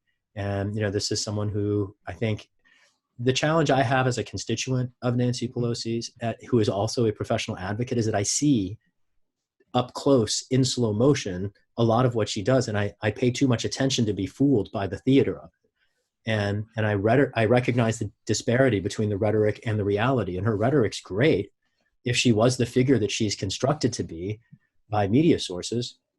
I'd be all for her. But at the same time that she claims to be fighting this criminal president, she's paving his road, and that is simply unacceptable. No one's career, no party's interests, nothing is worth more than the truth there. We need people in these seats in Congress. And I certainly hope that Trump is not the president in the next term, and I will do everything I can as a citizen. I'll be in the street to try to keep that from happening. And if he, through whatever machinations, stays in the White House, we need people in Congress who will actually stand up to him. And the most powerful thing we as a people could do is to make sure that Nancy Pelosi is not there to hold the gavel in the next session. I would be very eager to vote for Barbara Lee to serve as the next Speaker of the House. She's done all the things, frankly, that Nancy Pelosi tries to claim credit for doing without having done when it mattered. And Barbara Lee shows up when it matters. She's the person who will stand against the executive branch. She's the one who will try to stop an illegal war. She'll try to stop a surveillance scheme. She'll stand up for a marginalized community. She's done it for decades. And that's the kind of figure that we need leading the Democratic Party at a time like this. And it's not going to happen as long as Nancy Pelosi remains in the House. And I'm eager, as the first Democrat in 30 years, to face her in a November election, to do my small part in defending our democracy. Yeah, so you talked about stopping illegal wars, and there is a dot I want to connect there to something you said earlier, because I think a phrase that you used that I could imagine somebody watching or listening to this and saying, well, hold on, right? What do you mean there? Was the Trump Pelosi concentration camps? Yes.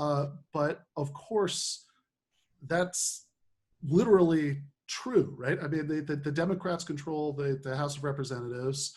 Nancy Pelosi is the Speaker of the House, and that means that they control the purse strings that fund things like concentration camps, or for that matter, you want to talk about illegal wars that at the very time that of course conservative media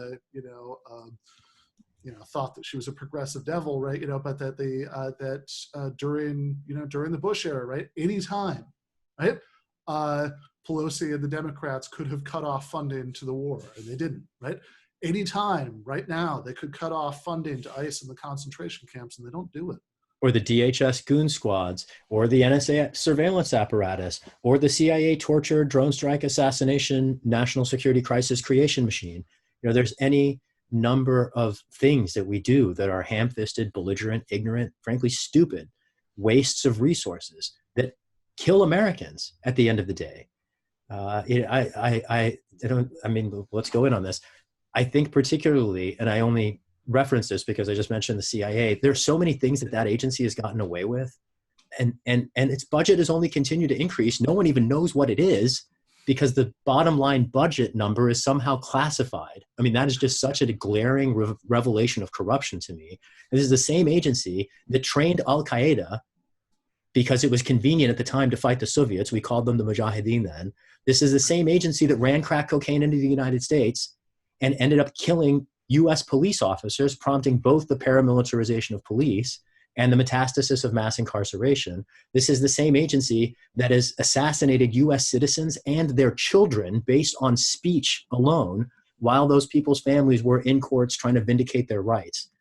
That's the criminal intelligence agency. And this is the same agency that Nancy Pelosi has done everything she can to insulate. There is a continuing cover-up into CIA human rights abuses. There is a trove of evidence amounting to thousands of photos, video evidence of offenses as severe as outright murder in CIA custody of detainees, which never seen the light of day because the person who helped facilitate the cover-up got promoted to lead the agency with Nancy Pelosi's support. Everything that the Trump administration has done, he might have signed the orders, but it was Nancy Pelosi signing the checks. Yeah, that's a really good way to put it. And it is amazing, right? As you go through that list of horrors, from this agency, which, I mean, that's just a remarkable thing that in a democracy you'd have a government agency whose budget is secret. But that list of horrors, right? And so many of those things are at this point just acknowledged. I think about there's a movie called American Made from 3 years ago that was like a mainstream Hollywood movie. Tom Cruise was in it, right? That was about the way that the CIA was entangled with drug running in the 80s. And it wasn't even controversial when it came out. It was just like a nothing. It's like, oh yeah, no, that's a thing that happened, in the 80s. Sure, right? There was some cocaine, whatever, right? Yeah, we tortured some folks. Let's look forward to not that. Yeah, exactly right. And even in another of the examples that you just gave in that litany of horrors, the drone assassinations, at least two that I can think of American citizens, they're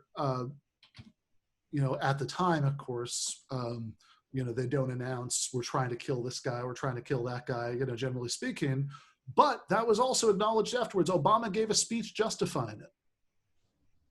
And Eric Holder wrote a whole analysis as the Attorney General, trying to give the order, the legal authority to the order. I have a weird, I don't know exactly how to describe this, but there's a Obama drone strike lawyer, a lawyer from the Office of Legal Counsel in the Justice Department, who wrote that memo authorizing the use of drone strikes to target Americans. He was nominated for a seat and is now serving as a lifetime appointment to the First Circuit Court of Appeals. I alienated a bunch of my former supporters and allies in Washington because I came out against that nomination. This was an Obama Justice Department person who was, like John Yoo in the Bush administration, authoring legal opinions that basically legalized human rights abuses. And I got 60,000 people on a petition to block his nomination. And this was a nomination that many people on the left supported because it was Obama's guy. And that's kind of my concern with judicial nominations. It's poignant to reflect upon this given the announcement happening now. But people are very rightfully concerned about this court and the Supreme Court in particular. Our courts have been a shit show for a generation. I mean, the Supreme Court hasn't been legitimately composed since 2000. In the year 2000, when they decided Bush versus Gore, the court contrived its future composition. Right. That's sort of a constitutional circularity, you might say. I mean, the court's been illegitimately composed ever since. But that aside, when Democrats have had the opportunity to appoint justices and judges, they frankly have not met the needs of the moment at all. I spent 3 years in Washington when I worked at the American Constitution Society for Law and Policy. It was a network founded in the wake of the Bush versus Gore decision to try to restore balance to the law and fight the influence, particularly of the Federalist Society that was created in the 70s, pursuant to a very explicit strategy by the right wing, Justice Powell's infamous memo about basically baking industrial interests into jurisprudence. And so ACS was founded after the Bush versus Gore decision in 2001, actually, to counter this influence. I worked on the senior staff for 3 years. We built a pipeline of progressive jurists, potential nominees for the next Democratic president to appoint. And instead, President Obama, like President Clinton before him, they appointed prosecutors and corporate lawyers. They tried to make sure there were some diverse prosecutors and corporate lawyers in the bunch, and then they called it a day. And that tokenism, while actively ducking into the right-wing takeover of our courts, I mean, there hasn't been a liberal appointee, like an actual progressive appointee to the court, really since Ruth Bader Ginsburg. I mean, Kagan, Sotomayor, Breyer, they're all frankly they're moderates relative to the actual spectrum of legal discourse. They're not leftists. They're mainstream liberals. Yeah, I mean, look, even Ginsburg, signed off on some rulings that weakened, probable cause, for searches. So that, I mean, you can make relative judgments, right? I would certainly rather have a mediocre, centrist judge, than somebody, who wants to take away abortion rights and collective bargaining rights. But if we're gonna keep our eye on the ball there, none of these people are really the kind of judges who would want, which is going to be incredibly important because obviously right now we're in a we're in a period of defeat, right? As you say, right? There's the since the defeat of the Bernie Sanders campaign, for president, right? The prospects for building up a democratic socialist, alternative, to what we've got right now. We're in a much trickier situation than we were. But if that ever reverses itself in the future, right? If we have we were in a situation where we had House and Senate majorities or president who really wanted to enact a Bernie-style social democratic agenda, get Medicare for all, get a Green New Deal, never mind any more radical socialist horizons than I might have than that, right? Then obviously the courts, almost regardless of the partisan composition, would be a massive obstacle to that agenda, right? I mean, I really don't see any way that the Supreme Court really, even if by some miracle, this current nomination doesn't go through, which I think it will, right? But I mean, but even if it didn't, right? I think that I have a very hard time seeing how the courts don't act to try to obstruct that agenda in every way they can, right? I believe in their creativity that they'll find ways to decide that all of these things are unconstitutional. So how can we counteract that, right? Like what is the end run or the strategy for dealing with that inevitable judicial obstruction look like? Got you. I actually wrote a proposal around this 10 years ago. And just to, to your point, first of all, the courts have been long obstructionist with respect to allowing we the people to embrace a brighter future. People forget, we're one of the objects of progressive aspiration right now is the Green New Deal. It's an homage, among other things, to the New Deal, the first New Deal that President FDR put forward. And a lot of Americans don't realize that the Supreme Court, for the better part of a generation, stood in the way and struck down time and time again every effort through federal legislation to achieve any kind of redistribution of resources. And they elevated to a constitutional principle, which is to say, taking off the legislative table. They contrived this principle of property rights and tried to impose a laissez-faire economic policy through the courts, which is profoundly anti-democratic, of course, because these people aren't elected and they're not accountable in any way to the people. So to allow judges to be effectuating policy preferences is a very dangerous thing, and it's inherent in the exercise, but it was very overt at the time. And then one of the things that FDR did to compel the court to heal, as it were, and to respect democracy was threatening to expand justices, which would have weakened the influence of the sitting justices. It would have compromised the independence of the institution.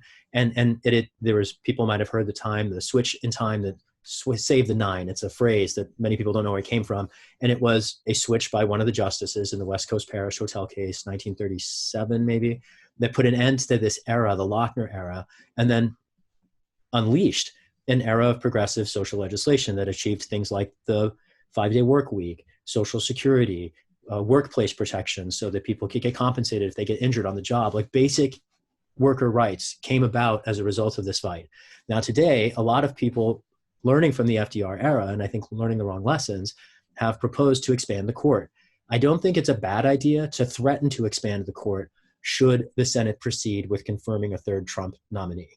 I don't think it's a good idea to actually expand the court. I think there's a better way to release our future jurisprudence from the stranglehold and shackle of the past. That is specifically to end judicial life tenure.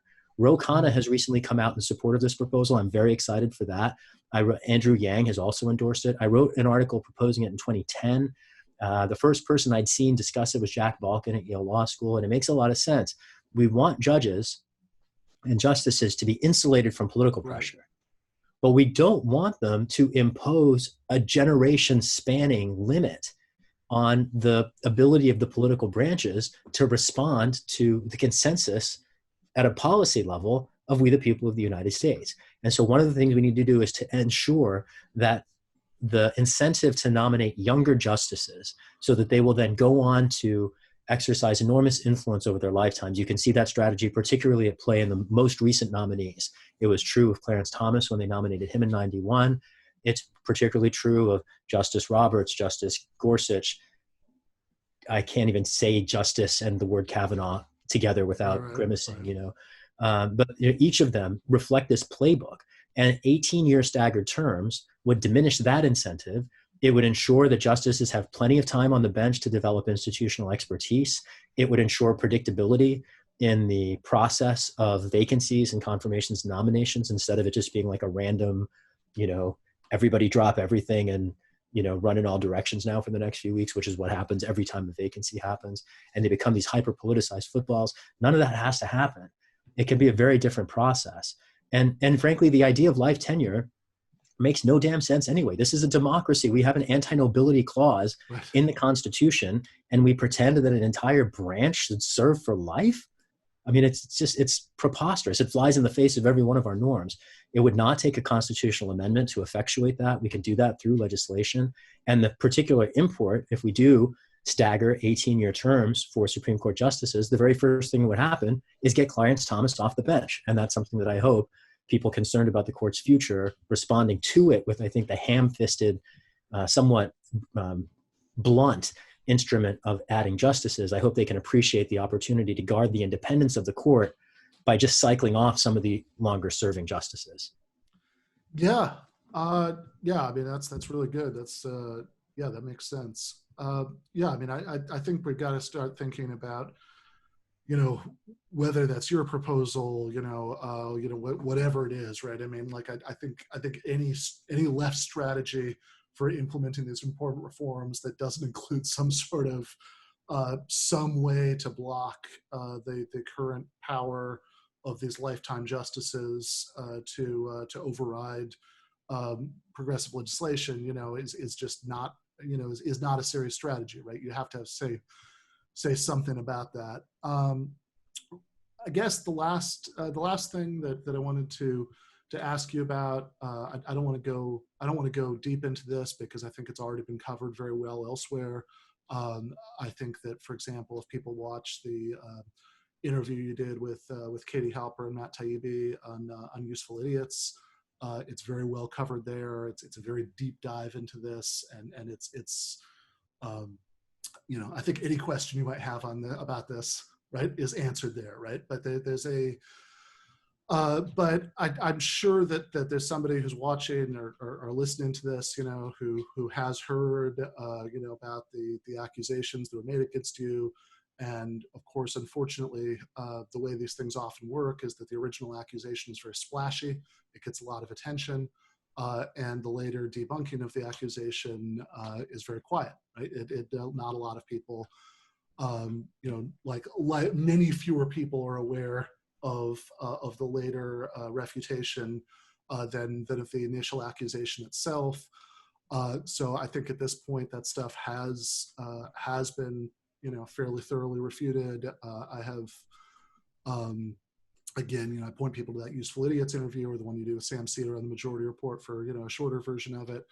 But I think one thing that really disappointed me in all this, is as a member of, as a proud member of the Democratic Socialists of America, I was very disappointed to see DSA, abandoning you, without hearing all of the facts. And I think that between what happened to you and what happened to Alex Morse, who was accused, well, there were some extremely vague accusations against Morse, which is actually something the cases have in common. And a lot of people who I think maybe should have known better took it seriously, right? That it was obviously his supporters of his opponent, who in that case, were the main people pushing this stuff.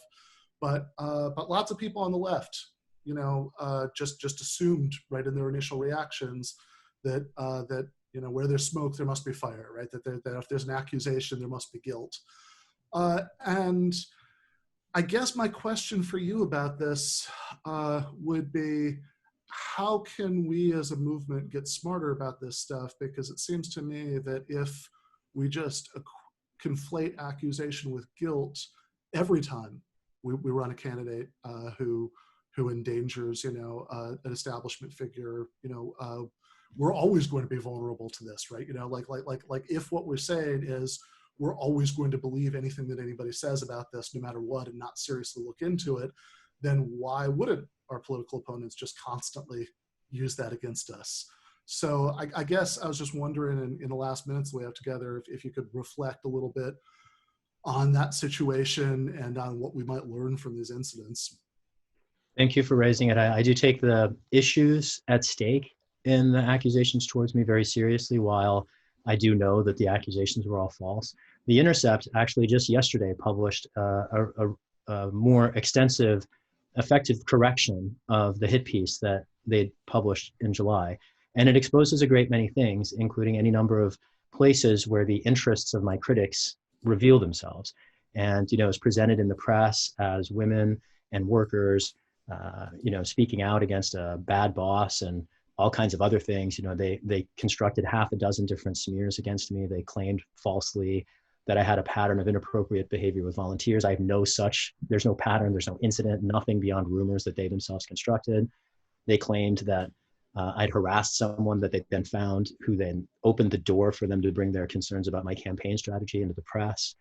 That was ultimately refuted. I mean, this is somebody who's accused me of things, all kinds of things for years, accused other people of all kinds of things for years, someone who themselves has plenty of, I don't want to get into it. And I don't want to punch back at my accusers. Just it amazed me that anybody, frankly, based on the facts, leapt to such judgments. And as, the person falsely accused, particularly a person of color, it's really hard for me to look at this through any other lens than the racial prejudgment. Like, there's nothing else to explain it. Why, for instance, every local press outlet would publish uncorroborated stories where the only people they'd cite were working together. Like there was no independent validation or verification, there's no fact checking, just publish the thing, hope it's true. And then when the evidence emerged, within days, 2 months ago, and it took yesterday as the first time a press outlet, aside from the Humanist Report, covered these texts. And even still, The Intercept, misrepresents them. The texts show my former colleagues, a white man in particular, reaching out to my volunteers, a white woman in particular, encouraging her to say that I had done something inappropriate when she, in the text, is very explicit that no such thing happened. And she's quite explicit. She says, I'm not going to jump on your smear campaign bandwagon. She says, I'm disgusted by the slandering that's happening here. She says, now you know the truth, you have to tell everyone else. And what my colleagues did was go to the press and claim this series of lies. And, in terms of how we can insulate ourselves against this problem as a society, I'd say the first thing we have to do is recognize the difference between punching up and punching down.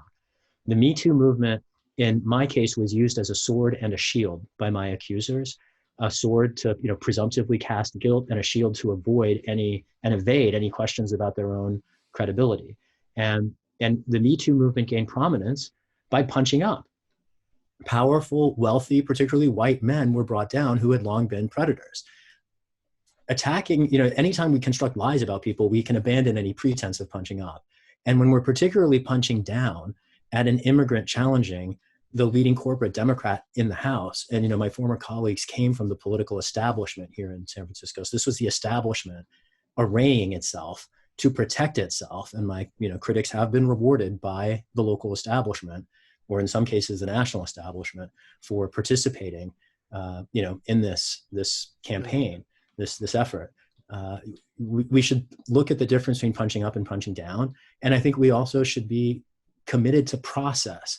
Due process is a constitutional norm in the criminal justice system for a reason. Frankly, because the state, when it accuses people, often gets it wrong. Similarly, this standard that accusation, is the same as guilt, or they probably wouldn't be accused if they hadn't done something, right? Is something that we're normally used to hearing for apologists for aggressive policing and mass incarceration. And frankly, right, like you were fighting for civil liberties in the Bush era, that a lot of that fight was about the importance of due process, of the rights of defendants, not conflating accusation with guilt.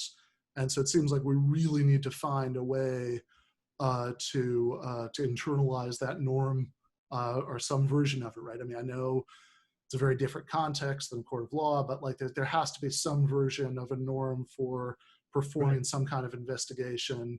At least enough to just hear witnesses and evidence. Like, it doesn't have to be so complicated. DSASF, I was so deeply disappointed in that network because it did. And, I can't just blame it on white people. This was racism effectuated by, a diverse set of actors. And the idea of leaping to conclusions without considering evidence and affirmatively denying opportunities to review it and invite witnesses to speak, to make decisions based on what your friends say instead of the facts, is frankly how every incident of racial terror across the South happened. And I'm grateful that it wasn't as bad for me. I'm still standing. I'm still here to talk about it. But what happened to my campaign here with DSA's active participation, I'll just quote one of my supporters. She's an Afro-Latina grandmother, a Navy veteran. Her name's Gloria Berry. She's been very outspoken about what's gone on here, and she's been entirely silenced by the local press. The Intercept finally quoted her yesterday. She publicly posted after one of the DSA meetings that she felt like she just left a KKK rally. And it breaks my heart how well the shoe fit. The hateful things that people said. One of my accusers said, quote, "brown men rape," was the quote in a DSA meeting about a proposal to rescind their endorsement about me. They wrote the proposal knowing it was false. And then we have this conversation, and then it's in the press, and, it's just like such an act of unethical irresponsibility. And I might have been the target. But at the end of the day, the victim is the movement. And all I can do is advocate for the policies that we need as effectively as I can, hope that my city is sophisticated enough to recognize the choices between us, before us, and to choose the intelligent option that will preserve an opportunity for the future, and hope that people dissuaded or distracted by these accusations care more about the facts or the future than they do about virtue signaling. And to the extent that's true, I'm looking forward to representing San Francisco in the next session of Congress. Well, absolutely. I really hope that you do. You have all of my support. I would really urge anybody in your district who's watching or listening to this to vote for you, to volunteer, donate in the final stretch. This is extraordinarily important, and even obviously you're very much the underdog here, but not only would it obviously be a beautiful thing to replace Nancy Pelosi with a principled democratic socialist, but just think about what it says if somebody like Pelosi can act the way that she has in, just focus on the last few years, never mind her whole history before then, continuing, as you say, to write these checks to the Trump administration to do everything that it does.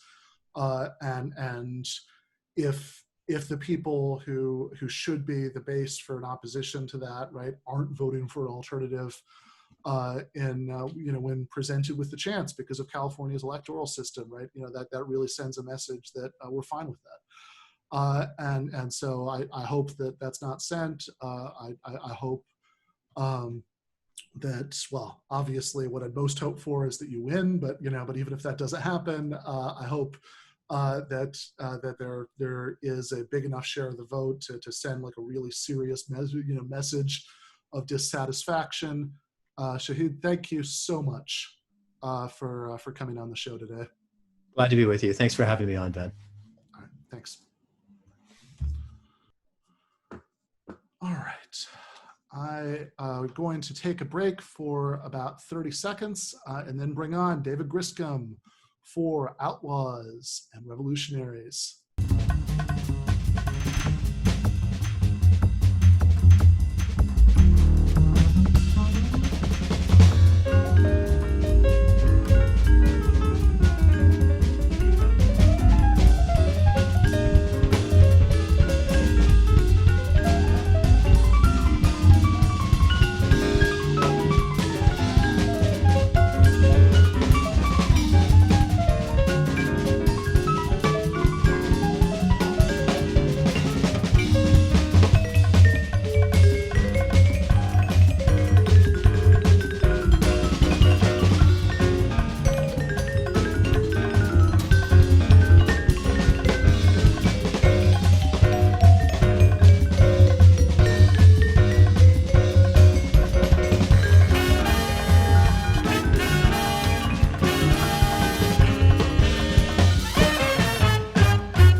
All right. That was Shahid Buttar, who's running to replace Nancy Pelosi in the House of Representatives. We are now joined, of course, by comrade, friend, Weekly Outlaws and Revolutionaries contributor, David Griscom. How you doing today, brother? I'm doing pretty good. Texas is up by 3 points against Texas Tech right now. And for all my Longhorn fans out there, it's 5:56 p.m. Eastern, and OU still sucks. Very happy to see them go down against Kansas State earlier today. So I'm in a good mood right now. Nice. Well, I will switch over, of course, now that Griscom's in the house. So I'll switch from beer to whiskey. Get the, it's not amazing whiskey, but we are getting ready to move in a few days. So this is the, so just trying to, to use up what's in the cupboard. So this is the Maker's Mark again. So nothing wrong with that, nice, solid, smooth, bourbon. But speaking of Nice, solid things. Who we talking about today? What's the music selection? So today we're talking about Terry Allen. And Terry Allen is one of those artists that I'm really excited to be able to start telling the stories of, because, you know, we did the big outlaw country, the big heroes. Terry Allen is one of those guys. He's a musician's musician. The people who are in the scene, especially in Texas and Oklahoma, that part of the world, this is the artist that inspired them to do what they do. You know, he's somebody who never really had a lot of big commercial success. Not saying that he's a small actor or anything like that. But, you know, he didn't really do like big national tours. You know, some of that has to do with record companies, but a lot of that has to do with like him making personal decisions, actually, to spend time with his family and just sort of live a normal life. So let me think, because there's so much to start with Terry Allen that it's sort of hard. But let me begin, for people who don't know about the town, Lubbock, Texas, where Texas Tech is from. That's where Terry Allen is from. And that is a town that it's one of those places, if you go to it, you wonder why people settled there. Because it's right at the end, you know, of the great, you know, like hill country, the bottom of the plains, you know, and then obviously the ends of like the Southern Pines. And then you hit the beautiful, like Western desert. It's tough. It's the kind of land that makes you believe in God, because you are constantly exposed to wind, elements, hail, heat. I mean, it gets hit by everything. But there's something about people from there that is really beautiful. And Terry Allen is one of those guys. And so much of Lubbock is in his music, but he's a really interesting singer and an artist compared to a lot of, like, so for example, you've got somebody like George Strait, right? Who maybe one day will do. And he's, you know, he's the king of country music, right? He's the troubadour of like a kind of Texas cowboy experience. Terry Allen doesn't try to play that role, but what he does in his music is actually really capture that part of the world in a beautiful way. And that's why he speaks so well to so many people, because he wasn't trying to be anybody but himself. So Terry Allen actually left Lubbock out of high school and lived in Los Angeles for years and years and years, until he finally came back to Lubbock and then started making some of his most important albums. Before, though, we go into the music itself and why it's so good, I think it's worth also noting one thing about Terry Allen that a lot of people don't know, is that he's actually is an incredible artist on his own right. He's a sculptor. He's a illustrator. Some of my favorite sculptures, he has a sculpture that's in Kansas City in their financial district. And it's a businessman standing, and he has his tie like wrapped around his neck, like a, you know, like a hangman's noose. And in his mouth is his shoe. So he's got his foot in his mouth. So he makes these really fascinating sculptures that are very playful and, you know, surreal, but I don't know how much message you want to put into them. I definitely would carry some message into them, but they're just very strange pieces that he loves to put in like lived spaces. So like on street corners. There's another really famous one where it's a businessman leaning their head into a building, like their head is completely inside of it. So it's just like their shoulders, you know, as if they've transferred into it. So anyways, he's one of these people who he's like a pure artist in the sense that he creates so much. And he always says that he doesn't really find it that different sculpting to writing music, which I don't know. But let me see where to start with. So maybe it's before we get to like the kind of country music stuff that I love so much about him, or I guess Texas stuff, I mean.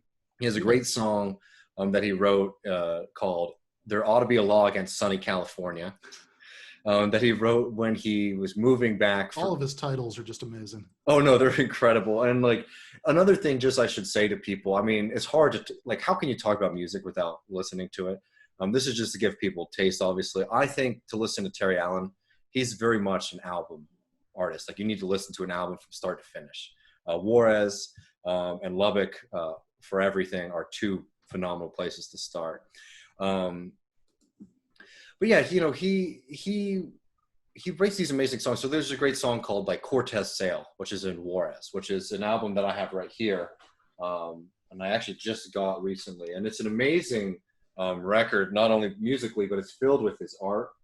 And it comes along with a little booklet filled with like essays and like really cool drawings that he did. I don't know, it's just like, you know, you feel like you're having a conversation with somebody who has such depth. But like, you know, a song like Cortez Sail, which is on Juarez, he juxtaposes like this kind of sort of typical, almost like country folky ballad of like, feeling a little melancholy, like there's rain falling on your car, all these things. And then he does that. And then the next verse will be about Cortez and the conquering of the Mayan people and like the horror and evil of like the Spanish conquistador like system. And then boom, right back to driving around California and, having a, glass of water and thinking about the woman who left you. Like he does this kind of he juxtaposes ideas so well. There's another really fun song called Truckload of Art, which I love. It's a made up story, but it's a story about a bunch of Yankee, New York art world people who wanted to humble California. So they drive, they get a big old RV to take a bunch of fancy art from the Met out to California, to show them up. And basically along the way, the truck falls over, burns to the ground in the middle of nowhere, Texas. And it's just like, it'd be a terrible sight if anybody could see it, but there weren't nobody around. I don't know, just like he's a funny writer and a funny artist. His song, There Ought to Be a Law Against Sunny California. It's a song about leaving California, basically when he decided to go back to Lubbock. But what's funny about it is like, yes, he does say, there ought to be a lot of, against sunny California. And remember what Lubbock was versus what Southern California was there. But what's so funny about it is like almost all of the verses in it are actually just about Texas and Lubbock. And he has this line in it that is just so funny about him asking a girl out on a date. So he says that, and then he says, and I remember her daddy, big as a truck. He said, fuck with me, boy, if you want to fuck. Fuck with me, boy, if you want to fuck. So just like, stories about this kind of, fairly barbaric, wild part of the world that he was from. Some really great lines. Another song, Give Me a Ride to Heaven, Boy, which is just about riding these old Texas highways where basically he picks up Jesus Christ on the side of the road. And he's freaking out as Jesus Christ is in the car with him because he has all this beer on the floor of the car. So he's like kicking the beer beneath his feet. And Jesus looks over to him and he says, my friend, I know you must think it's odd, but you got nothing to fear about drinking a beer if you share it with the Son of God. I'm trying, like, I put a few of these. Another good song where he does something like this too. Amarillo Highway. Which is a really great kind of Texas anthem, in my opinion. But he says, I don't wear no Stetson, but I'm willing to bet, son, that I'm as big as Texan as you are. There's a girl on her bare feet sleeping in the back seat, and that trunk is full of Pearl and Lone Star. Just great song. And one last song to shout out, especially since Texas is playing Texas Tech right now. It's one of my favorite songs because it's just so funny. It's called Great Joe Bob, A Regional Tragedy. And it's basically the story of this young guy who becomes a running back for Texas Tech.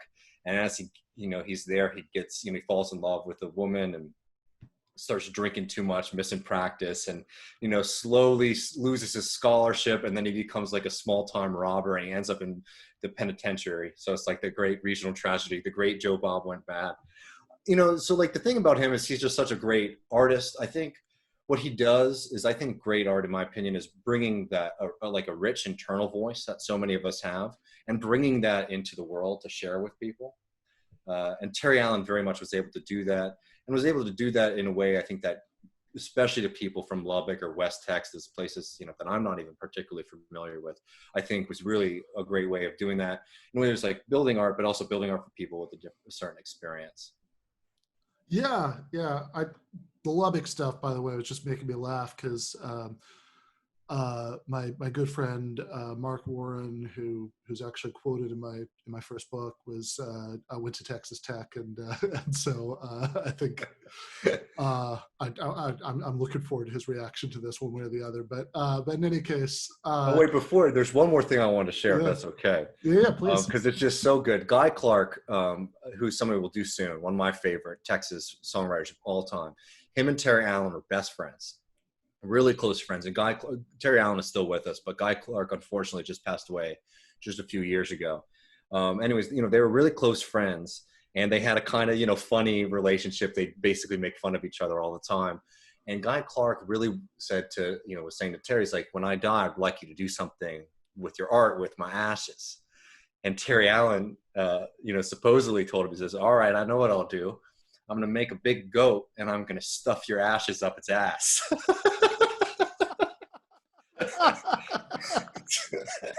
To which Guy Clark got a good kick out of. He didn't end up doing that. He ended up putting his ashes in a sculpture of a crow, because apparently Guy Clark had this fascination with a windmill museum that's out in Lubbock, and I guess some crows made a nest out of barbed wire, and Guy Clark would just go to Lubbock all the time and just spend hours looking at this crow's nest. So anyways, just a sort of sweet story. Terry Allen's a good man, beautiful person, worth checking out. Yeah, right. I always think of Keith Richards, who apparently, I think he says this in his memoir, that he mixed some of his father's ashes up with cocaine and snorted it. Jesus Christ, which he says his father would have appreciated. I don't know what Keith Richards' father was like, but yeah, no, that is an amazing story about Terry Allen. I love that. Yeah. So, well, thank you so much. What I'm trying to remember, is next week one of the weeks you'll be gone, or? No, I think I'll be around next week. Yeah. Okay, you'll be around next week. Do you know yet who you might want to do? Probably Guy Clark, but I might think about it a little bit. So. Okay. All right. Sounds good, man. And then actually, I will tease, even though I'm not 100% sure about the dates just yet.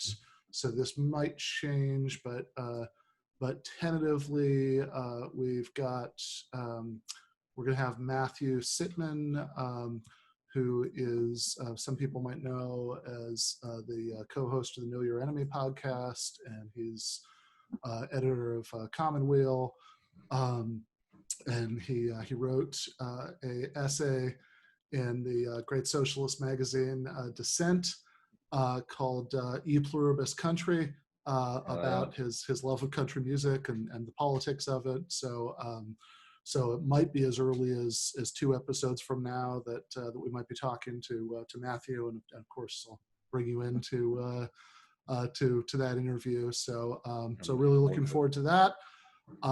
Always love these segments. Thank you so much, brother. Of course, man. Talk to you later. Talk to you later. All right. Before we go, I did find that Shahid Buttar commercial that I was talking about earlier. So this came out in February. The guy who filmed it is this very talented documentarian, Eric Kelly, and he was sitting in a night in January when I was on the Michael Brooks show in studio. Eric was there to take some footage of Michael for this commercial. He also got a little bit of me. I'm in it for about 2 seconds towards the end.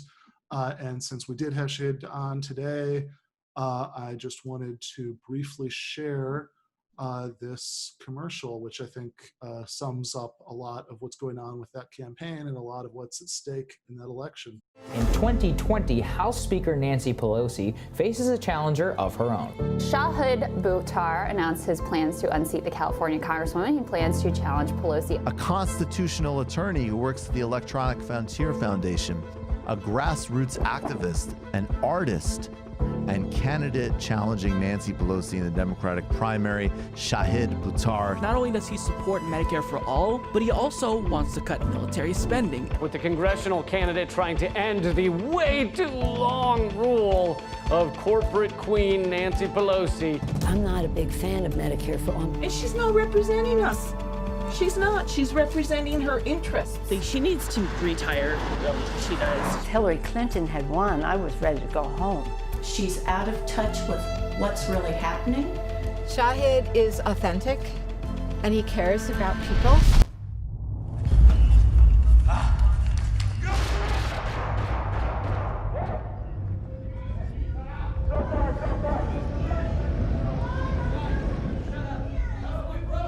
He will stand up against police brutality. and his fusion of a socialist commitment to justice for everybody is exactly the synthesis that we need right now. He's tireless, brilliant, fearless, and watch out. He's gonna surprise a lot of people in this race. He understands average, everyday people. The most effective way to reach somebody is face to face. We need change in 2020. So just so everybody understands, we're not just taking on the Republican Party in Washington, D.C. and the establishment Republicans. We're also taking on the establishment Democrats. And I'm not playing about this. I'm not playing about this. We're going to fight. We're going to fight. He cares about taking care of everybody, making everybody equal. An end of the surveillance state, an end of military spending. We need a representative that really represents San Francisco's values.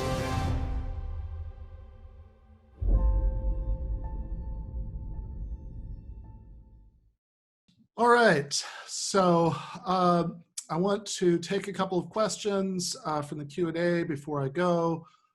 Make sure that that if you have one you want me to get to, just stick it in there right now. Before that, I do want to just do the predictable podcaster thing and say that if you are listening to this on any of the podcast platforms, please rate or review us on it. If you're watching this on YouTube, please like and subscribe. And if you like this content, you want to support it, please do take a look at the Patreons. That's patreon.com/Ben Burgis, BenBurgis, for $5 a month, which is the monthly cost of one overpriced espresso drink at Starbucks, which if you're as paranoid about COVID as I am, you haven't even been getting lately.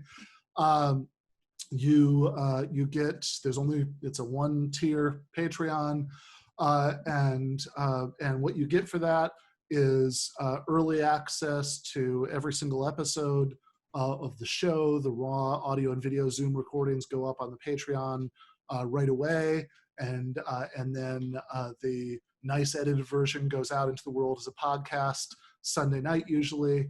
And Monday evening at 7:30 p.m. It premieres on YouTube. So as a patron on the Patreon, you get early access. You also get weekly patron essays. So the one this week was a debunking of an essay debunking some of what a former member of Tony Blair's cabinet had said about the philosophy of and politics of Karl Marx. And you also get regularly scheduled Discord office hours, is what we call them, group voice chats with patrons. I don't know, it's always going to be this often, but lately it's been once a week. And more importantly, the Patreon's not a subscription service for content. Everybody's swimming in free content. I understand that, right? But it's solidarity and it's support for the work that we do, right? Right now, I would really like to pay everybody who's involved in the show a living wage. It's not anybody's only job, but there are people who are trying to cobble together some of these gigs into an income, and right now one of them is, and most of the Patreon is already going towards that. I would like to be able to have this be a much bigger part of what I do. So please do think about joining the Patreon. And if you don't, if you can't do that, if you don't have the $5, I understand that. I've been there in the recent past when I was an adjunct.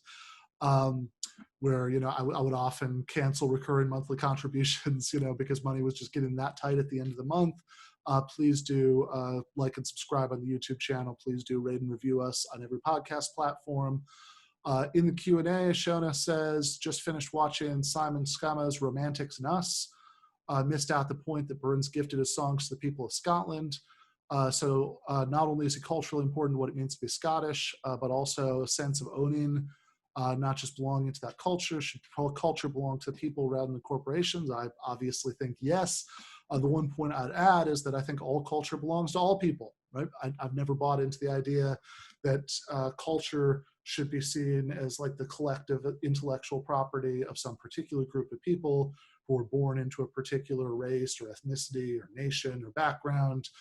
I think that what we need is the kind of cosmopolitan synthesis that my friend Michael Brooks talked about in the final chapter of his book, Against the Web, where we really support syncretism and cultural mixing and everybody getting to take the best of everything from everybody's culture, preferably in the environment of a socialist society where we no longer have some racial or ethnic or cultural groups that are living as impoverished underclasses because of structural factors like what we've got right now. John Ross says, read Brian Grimm's book, We've Got People, which describes Nancy Pelosi's rise to power.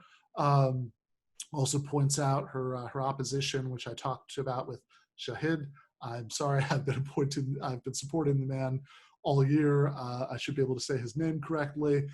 And there was a question in there about why politicians like Pelosi and Feinstein are so attracted to power, why they can't just retire and give people like Shahid his turn to serve. I can't speak to attraction to power. I almost feel like that's something that you need to psychoanalyze, rather than subject to political analysis. I think it's just a fact that many people are attracted to power, and that the shortest route to power, unfortunately, right now, is to serve powerful economic interests. And the solution to that isn't a technical or technocratic solution.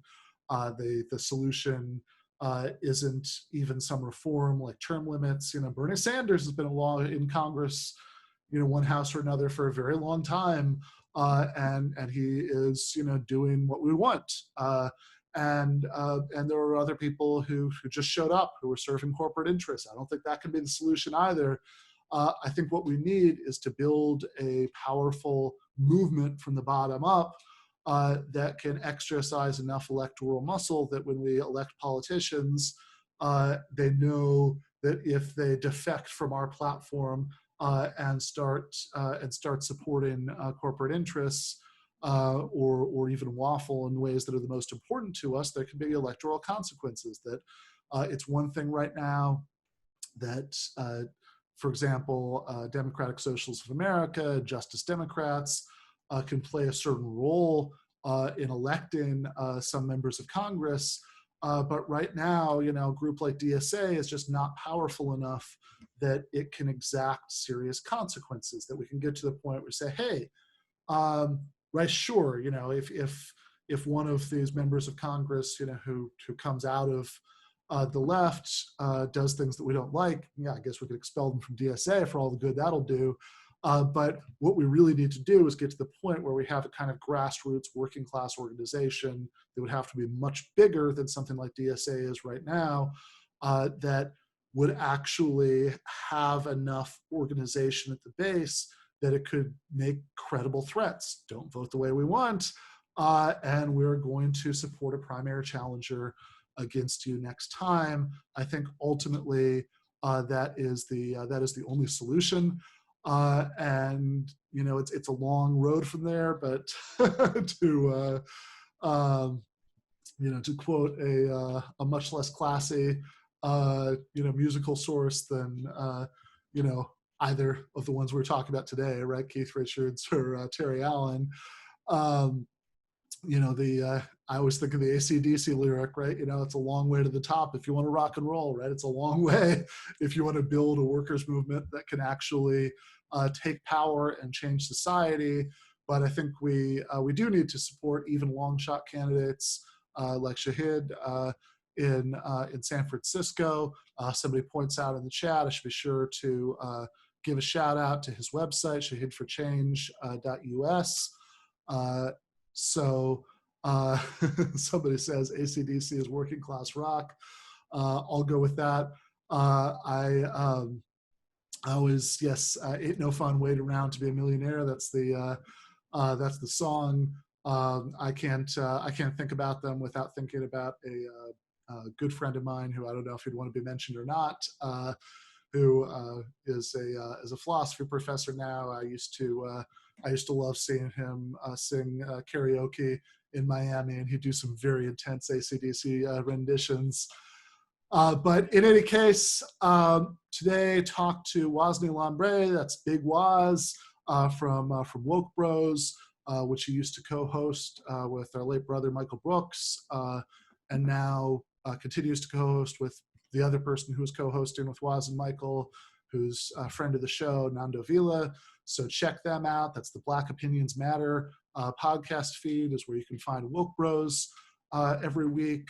Absolutely check out Shahid Buttar's website, shahidforchange.us.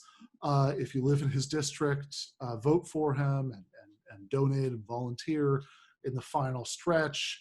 I think because in California, voters are in that position where they're not forced to make pragmatic choices between centrist Democrats and aggressive right-wing Republicans in general elections. The top two primary vote getters, even if they're both Democrats, are on the ballot. Why wouldn't you try to send at the very least, right? Even if there's no last-minute miracle that sends Shahid to Congress, why wouldn't you send the strongest possible anti-Pelosi message at the polls?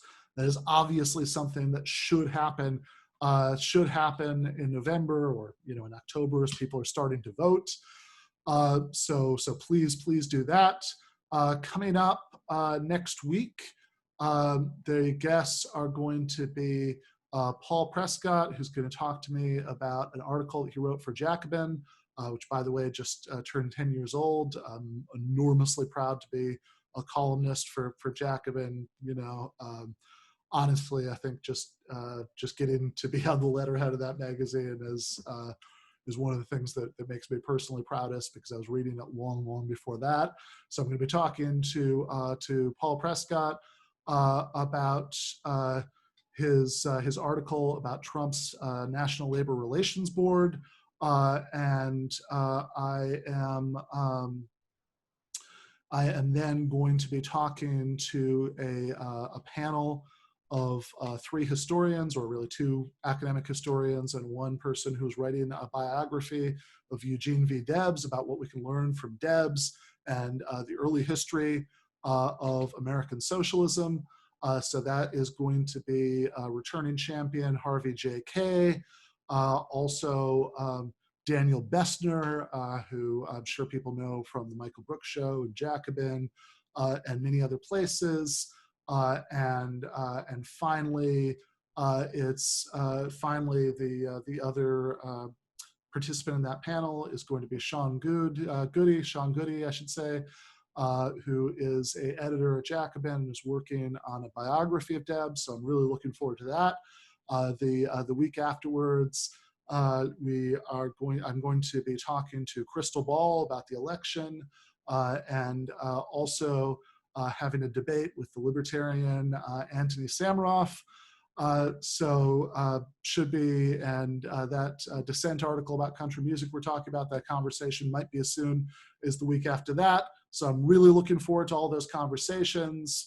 Please like, subscribe, rate, review, join the Patreon, all that good stuff. And thank you so much for watching or listening. I will see you next week. Left is best.